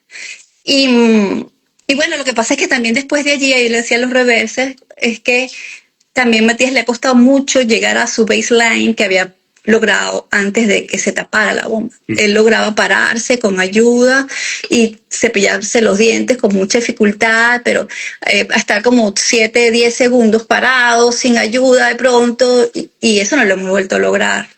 Mafer, ¿qué sientes tú cuando ves en las redes que un médico, una persona, dice que esto no existe, que esto es casos anecdóticos, casos esporádicos, casos? Yo no lo paso por alto, respiro mucho porque es muy, muy indignante, además que es indignante, pero también me da mucho temor la reacción de la gente. Ay, verdad, se nos fue, mi doctor tenía que decirle a usted. Yo, no, mi amor, estamos en riesgo, así no puede ser.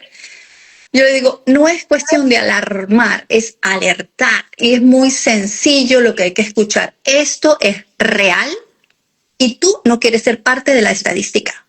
Porque lo mejor que te puede pasar en ese 1% en 1 millón es que tu hijo quede con secuelas increíbles, devastadoras para toda la familia.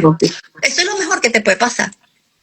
Entonces, es alertar, no alarmar, saber que se está estudiando seria y científicamente y tener la previsión de decir, soy venezolano o mi hijo es venezolano al que va a llevar recibir la cirugía. Y no usar Sevoflurane.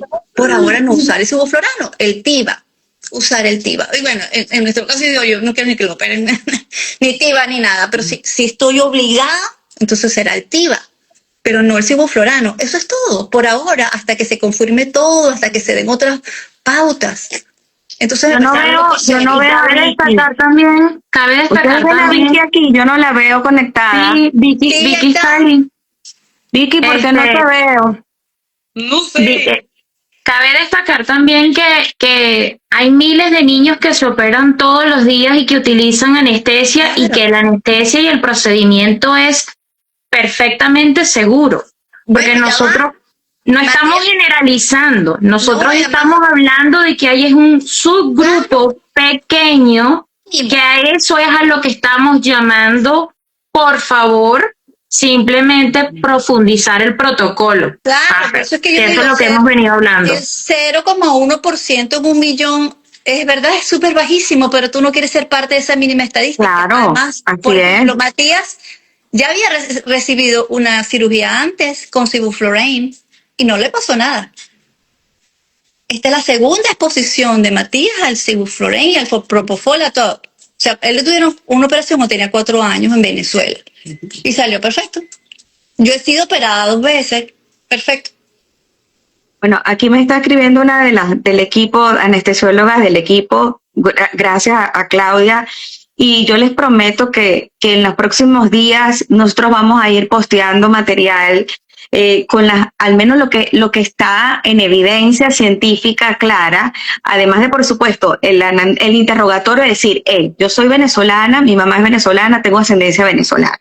Eso, por supuesto, ese antecedente es importante, pero sí hay cosas que ya tenemos como que se están pautas preanestésicas que vamos a ir dando a conocer vamos a usar esta plataforma, así me tenga que vestir de cebra todos los días, así me tenga que vestir de cebra todos los días, vamos a usar la plataforma. Matías se está riendo, ¿viste? Porque parecemos una cebra.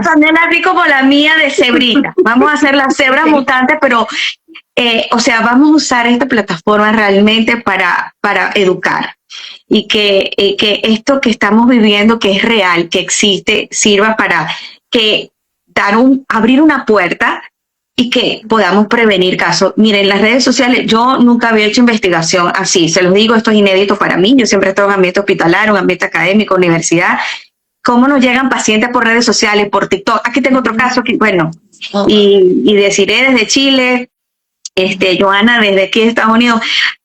Le escribí otro caso y cómo hemos recogido la data y cómo hemos aumentado los casos para poder establecer patrones, cosas curiosas que hemos visto, que por supuesto está en investigación, no lo puedo decir porque todavía está en investigación. Mira, le pasó también, esto le pasó a los 5 años, mira, o sea, cosas que estamos viendo y que próximamente podemos se irán a publicar o se irán a dar a conocer justamente para que todos estemos en sintonía, los pediatras, todos los médicos estemos en sintonía, trabajando por el bien común. De verdad, yo no tengo palabras de agradecerles de que me hayan abierto las puertas de su casa, humildemente. Yo quiero comentarte algo. Tú sabes que Vicky te puede decir ahorita que cuando nosotras nos conectamos, el sentimiento, o sea, de la incertidumbre pesa.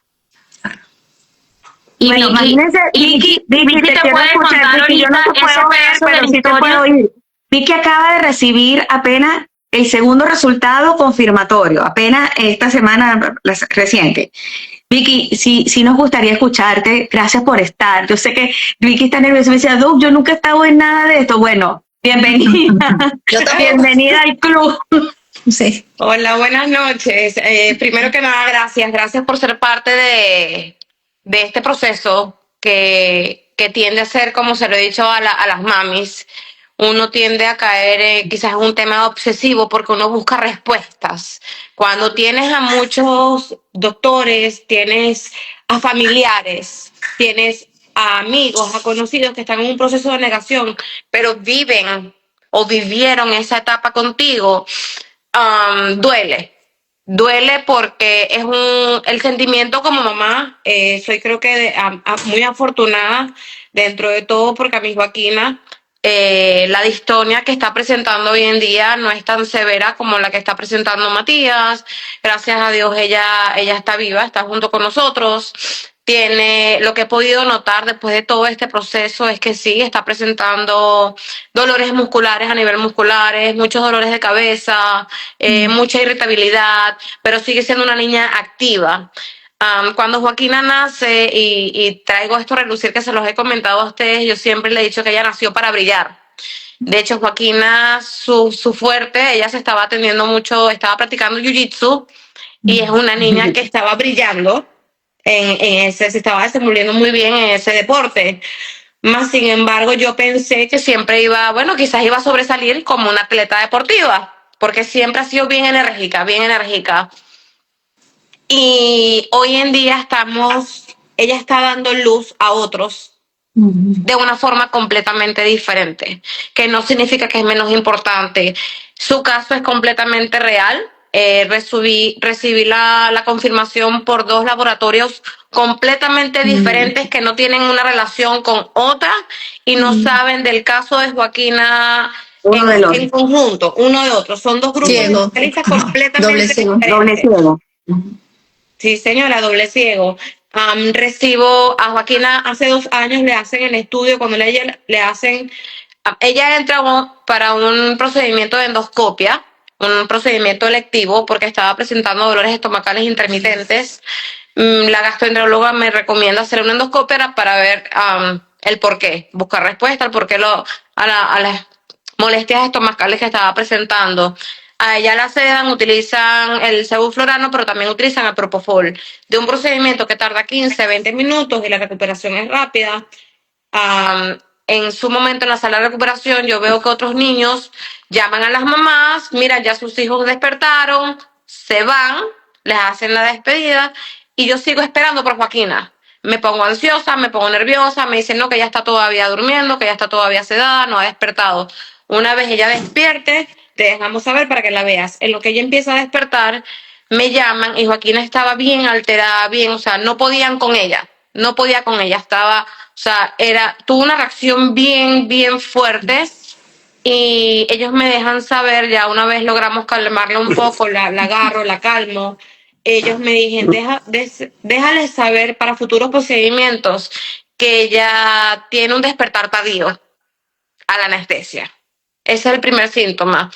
Eso fue un martes. El sábado comienza a llorar muchísimo, irritabilidad. El domingo la llevo para la playa, es cuando noto que empieza a caerse, pierde el equilibrio y comienza a hablarme con un adormecimiento en la parte derecha de la lengua.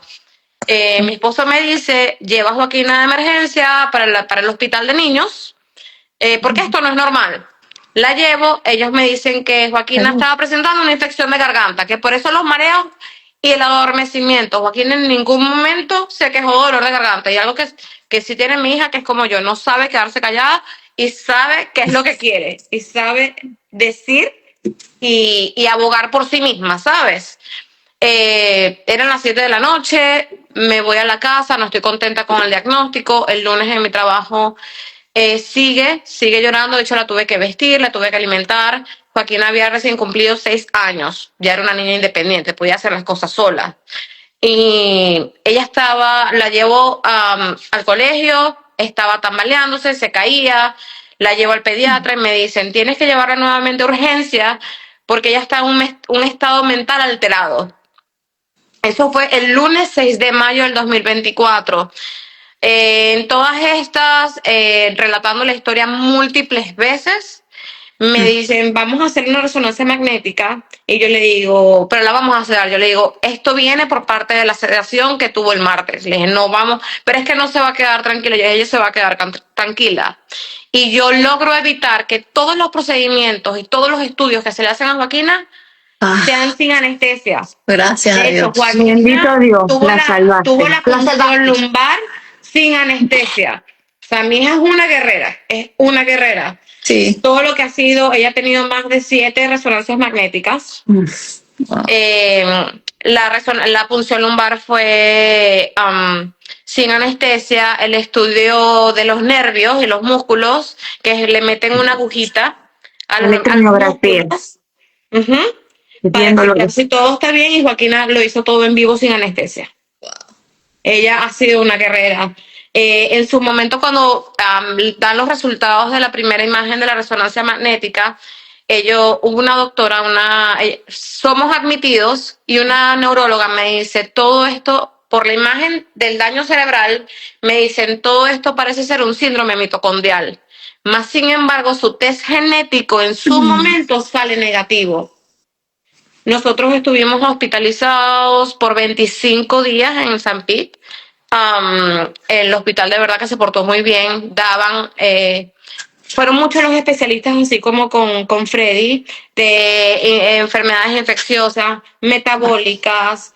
Le hicieron cualquier cantidad de exámenes y fueron descartando. Y una de las cosas que es tan compleja, yo creo que es similar en todo esto, lo que es la enfermedad mitocondrial, es que todos los exámenes salen con resultados normales. No hay ningún tipo de anomalía. Sin embargo, tú ves algún tipo de la anomalía con la resonancia magnética y con la distonía presentar, y clínicamente se ve, o sea, físicamente se ve de diferentes formas. Sí hay una anomalía, pero los exámenes, todo sale normal. Y tú tiendes a dudar, tú te cuestionas, ¿será que estoy haciendo lo correcto? Hoy en día, bueno, hace 2 semanas recibí el primer resultado, que ellos reevalúan la muestra que le toman a Joaquina por primera vez hace 2 años. Y le digo, esta mutación la están buscando, esto es específico con enfermedades de pacientes mitocondriales, con descendencia venezolana. Le escribo al genetista y a un par de días me dice, quería dejarte saber que Joaquina salió en 100% niveles homoplásmicos para esta mutación genética. Es un síndrome mitocondrial. Y luego la neuróloga, una neuróloga maravillosa con la que estamos trabajando en Tampa, me dice, ya pasaron 2 años, vamos a hacerle el otro estudio, si este salió negativo, es otra casa de laboratorio completamente diferente, vamos a hacerlo. Recibo la llamada la semana pasada donde me dicen, el estudio de laboratorio quiere tomar la muestra de Joaquina, quiere que ustedes sean parte de la investigación, porque sale positiva para la mutación genética y es uno en 1.000.000. Su caso es 1 en 1.000.000 que somos, que no porque seamos 3, 4, 10 mamás que estemos pasando por esto, significa que no exista. Es real. Es real. Es real. Es real. Chicas, Cada vida de importa. verdad no tengo palabras de agradecimiento. Yo de verdad que he sido bien respetuosa y discreta porque yo sé lo duro. Yo que hablo con ustedes todos los días y oigo los testimonios y las mamás que han perdido sus bebés, esto es durísimo. Yo de verdad yo no me lo puedo imaginar.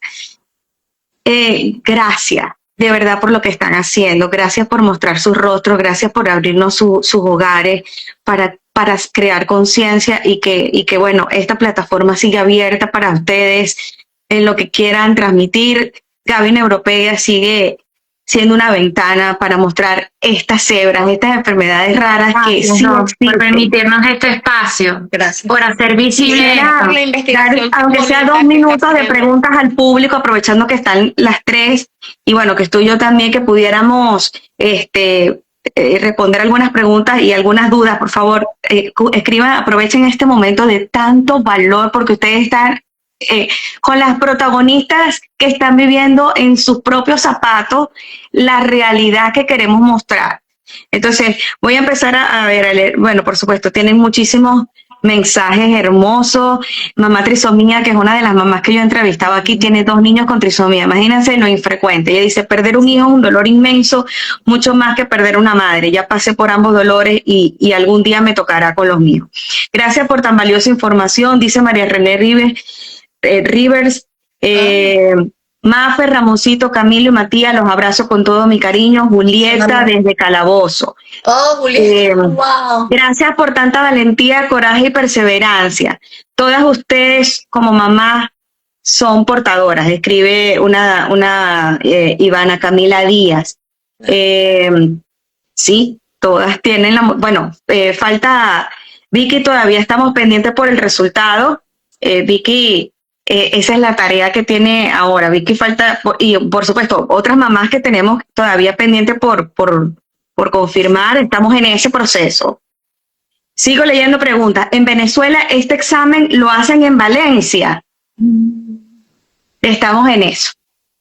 Estamos trabajando en terreno como hormiguitas, porque imagínense, esto ha sido muy politizado, lamentablemente, y como pueden ver, También. gente de anestesia, gente de neuropediatría, gente de o sea, no nos creen. Entonces estamos trabajando así como hormiguitas y por supuesto en Venezuela hay muchas limitaciones técnicas, pero estamos trabajando primero haciendo la pesquisa, recogiendo los casos y tratando de hacer la pesquisa y muestras. Lamentablemente no te puedo dar en este lugar, pero estamos trabajando en eso. Los que realmente tienen alto riesgo los estamos recogiendo. Los que me estén escribiendo, nosotros estamos llevando una data justamente para priorizar los casos que tengan ya familiares con complicaciones ya presentadas y poder confirmar en terreno lo que está pasando. ¿De qué parte de Venezuela son oriundas estas familias? Respondan ustedes, muchachos. Mafer, ¿de dónde eres? Bueno, yo soy de Caracas, pero mi mamá de Caracas, pero mi abuela era de Canuabo, que es en Carabobo, un pueblo de Carabobo. Yo soy de Valencia, Carabobo. Ajá. Bueno, en estos días un colega, no voy a mencionar, dijo que era mentira, que era una zona específica de Venezuela. Bueno, aquí estamos respondiendo. Sí hay otros estados, pero probablemente la abuela había un origen más en el linaje anterior que procedía, que era de esa procedencia. Yo tengo un caso sospechoso, todavía no puedo ni siquiera rastrearlo, pero altamente sospechoso en el Zulia, pero no puedo saber si había ascendencia en Carabobo, no lo sabemos. Todavía estamos recogiendo data. Recuerdo muy lindo a mi gordito Freddy, te dice Kisber Rosales. Debería crearse una ley que promueva la protocolización de la anestesia, pero hay que tener investigación. Ángel María, estamos en eso justamente estamos trabajando, pero insisto, es una enfermedad rara y es una enfermedad nueva. Es nueva, no tiene ni nombre. Cuando esto pasa, esta es la historia de la medicina. Apenas estamos dando los primeros pasos. Probablemente el año que viene. Y que es importante decirlo, que no es algo frecuente, no es algo común. Y que en caso de dudas, siempre lo mejor es comunicar las preguntas, las inquietudes que usted tenga directamente con su médico y decirle, mira, si usted tuvo un antecedente familiar, si usted tiene algo, para que entonces el médico haga las evaluaciones pertinentes, porque lo que estamos haciendo a través de esta ventana es un llamado a la profundización de la evaluación individual, al cambio del protocolo. Eso es lo que estamos haciendo. Me escribe Belgio. Es decir, que en Venezuela también han habido casos. Claro, ha habido. Sí, señor. Sí, varios casos. Sí los hay. Niños, adolescentes y adultos. Por supuesto, la reacción variable, las secuelas han sido variables en gravedad y eso lo estamos estudiando. Insisto, esto es algo totalmente nuevo, pero sí hay casos en Venezuela. Por supuesto que los hay. Una de las cosas que quería comentarle, Con doctora, Coromoto te dice, te admiro, Joana. Gracias, Doc. Mafe, creo que Vicky creo que te iba a decir algo. Vicky. una de las cosas que, gracias, Joana, una de las cosas que yo creo que es importante recalcar, que muy a pesar que estamos bajo lo que es la sombrilla del síndrome mitocondrial, las reacciones y la sintomatología que están presentando nuestros niños o que presentaron en su momento son completamente diferentes a lo que es un síndrome mitocondrial cuando nacen con esa condición que afecta la vista, el corazón, los órganos principales.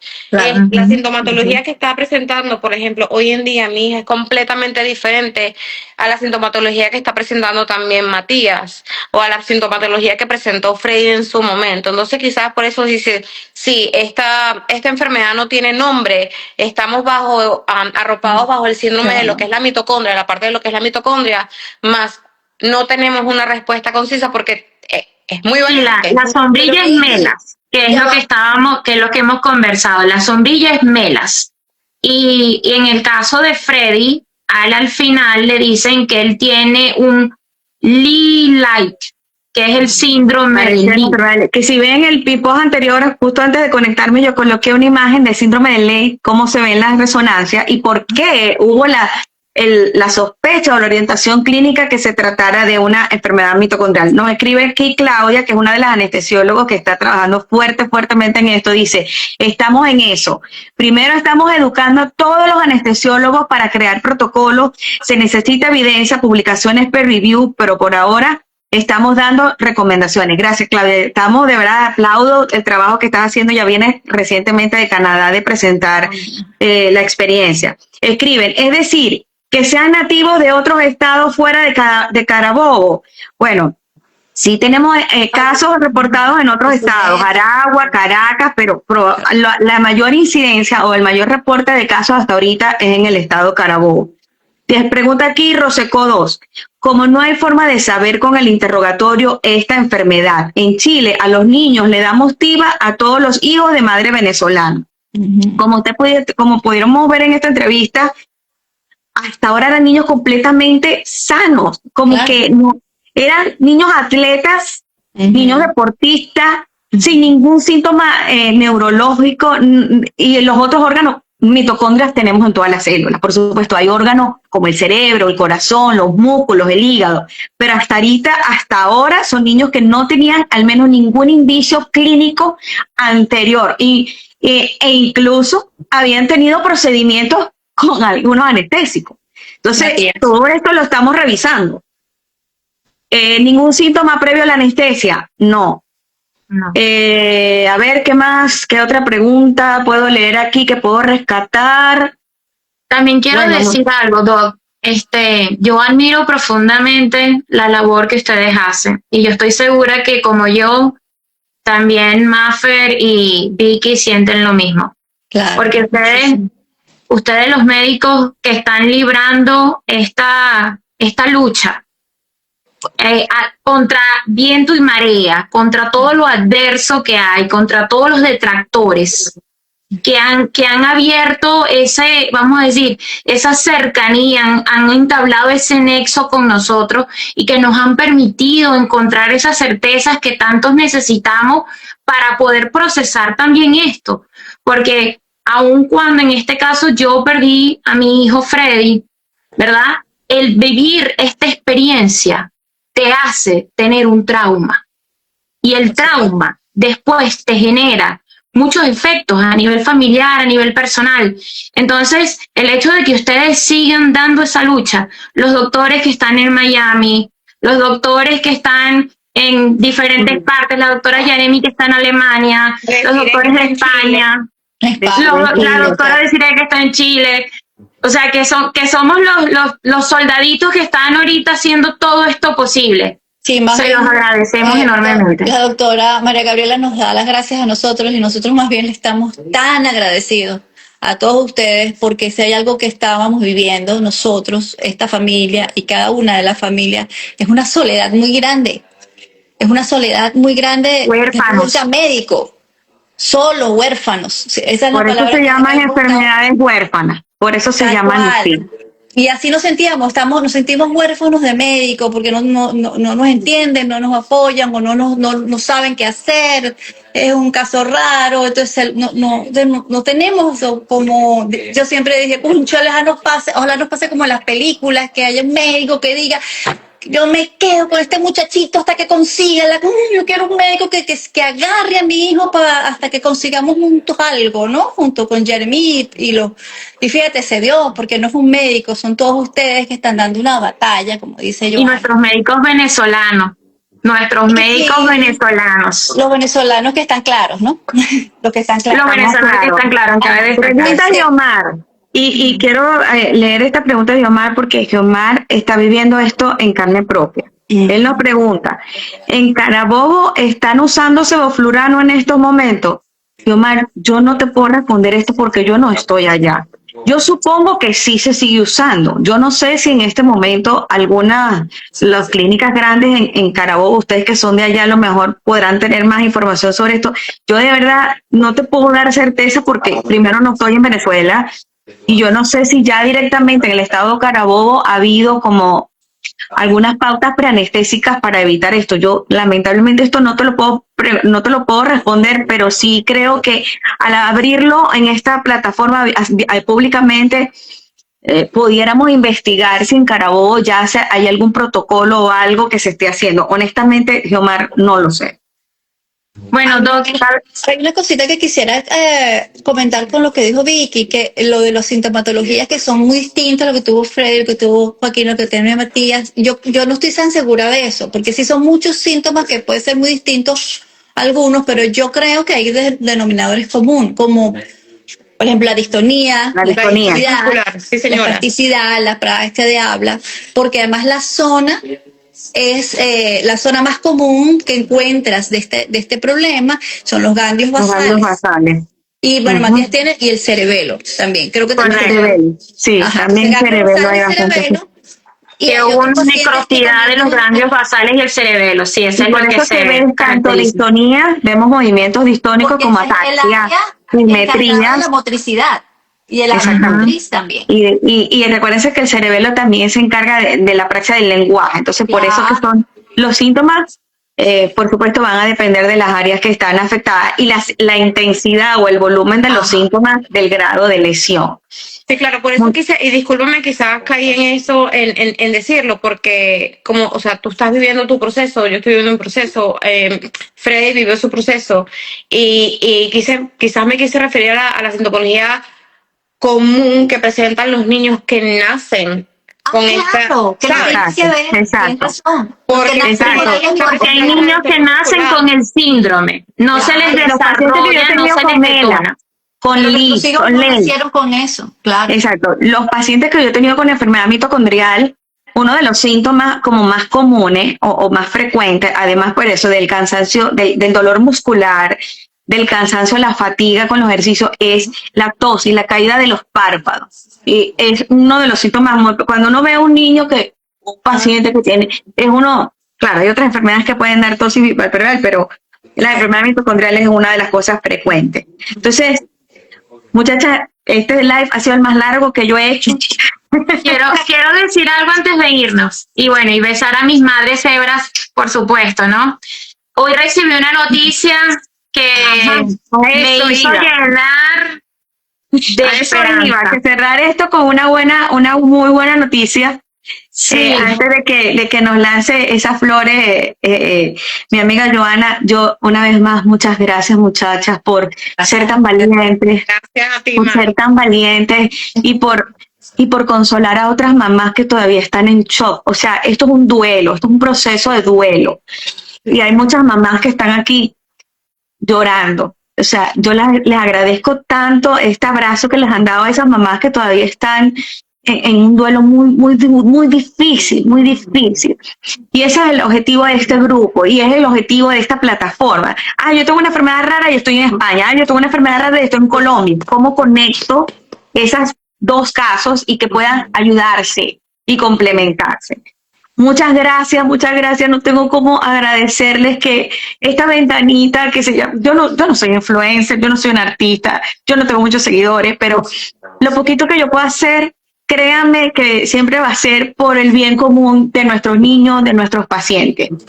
Joana, danos esa noticia grande y maravillosa que estamos esperando. Bueno, hoy me llamó un médico venezolano, pediatra anestesiólogo, que está también en este Frente Unido, poniendo su granito de arena, el doctor Rodríguez, y me dio una noticia maravillosa. Me dijo que está todo ahorita en proyecto el desarrollo de una prueba PCR que va a dar un resultado rápido para los pacientes que reciban. Y eso me llenó hoy que su hijo de necesita una una felicidad cirugía inmensa. y que puedan hacerle un test, que podamos recibir el resultado rápidamente y saber si puedo usar esta anestesia o no. Eso es un paso enorme, enorme, maravilloso. Maravilloso. Maravilloso. Gran paso. Está en desarrollo. Y quiero decirles otra cosa. En el nombre de mi hijo Freddy, cada vida que se pueda proteger, cada vez que se levante la mano, hacer más preguntas. Si este live permite que más familias hagan preguntas, que se cercioren de que los estudios sean individualizados, o sea, los estudios clínicos sean individualizados, Freddy, donde quiera que esté mi hijo allá en el cielo, va a sentirse pagado porque él está protegiendo a otros niños. Y entonces, esta vida que mi hijo, pues lamentablemente, ahorita no está físicamente acá, pues valió el sacrificio, porque entonces esto está ayudando a prevenir que otros niños también padezcan el mismo desenlace. Y yo les agradezco mucho de verdad por todo este apoyo y que continuemos con esta misión, porque esto es parte de eso, ¿no? De la misión que tenemos ahora. Gracias a ti, gracias a ti. Matías, tú estás conectado con nosotros y Matías está allí. Matías, yo te quiero decir unas palabras. No estás solo, no estás solo. Esta es una manada de cebras, no estás solo. Y vamos a hacer todo lo posible para que tu mamá tampoco esté sola y tu familia te pueda acompañar a que cada día progreses, a que cada día puedas ver un avance. Y tú eres luz para todos nosotros. Gracias por estar aquí. Te queremos, Matías. No tengo palabras. Sonrisa, Matías. Ay, qué bello, qué bello. Gracias, muchas gracias a todos los que se conectaron. Muchísimas gracias por permanecer. Beso para Joaquina, Gracias. para Claudia, Gracias. que me hubiera gustado verla también por ahí a Claudia. Camilo, ven acá. Para que conozcan al hermano menor de Mati. Bueno, Gracias al señor Ramón también. Ahí está muchas el señor gracias, Ramón. muchas gracias. Está Esta Camilo. es una nueva manada de cebras, esta es una familia que no nos une la sangre, nos une un propósito común y yo estoy sumamente agradecida por haberme permitido estar aquí con ustedes esta noche. Este live va a estar grabado, muchas gracias y bueno, seguimos trabajando, no se ve lo que estamos haciendo, no se ve todo el trabajo que estamos haciendo, pero estamos trabajando. Todavía. Exactamente, estamos trabajando para que Seguimos. los niños que están como Matías progresen y para que no haya más madres enterrando a sus hijos, más padres enterrando a sus hijos. Las abrazo, espero que exista el momento en que nos podamos abrazar en personas. Pronto. En la manada de cebras. Sí. Las cebras. Muchas gracias, muchachas, de verdad. Sin Gracias. palabras. Feliz noche para todas. Gracias. Ustedes saben que yo soy súper llorona. Muchas gracias por estar aquí, mis cebritas mutantes, con todo el respeto y con todo el cariño del mundo. Gracias a ustedes por haberse conectado en esta plataforma. Ustedes saben que yo estoy de duelo. Ayer perdí un amigo a que amaba mucho y hoy fue su cremación.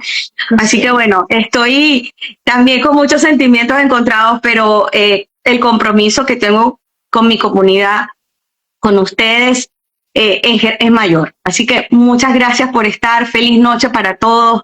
Paz y Feliz bien. noche. Los abrazo. Muchas gracias. Gracias. Hasta luego. Miles de bendiciones. Feliz noche. Gracias. Gracias, Vicky. Gracias. Gracias por Pilar. estar. Gracias, Mafe. Gracias, Joa. Bueno, muchas gracias por estar aquí, por haber estado casi 2 horas. Y bueno, que Dios los bendiga. Feliz noche, paz y bien.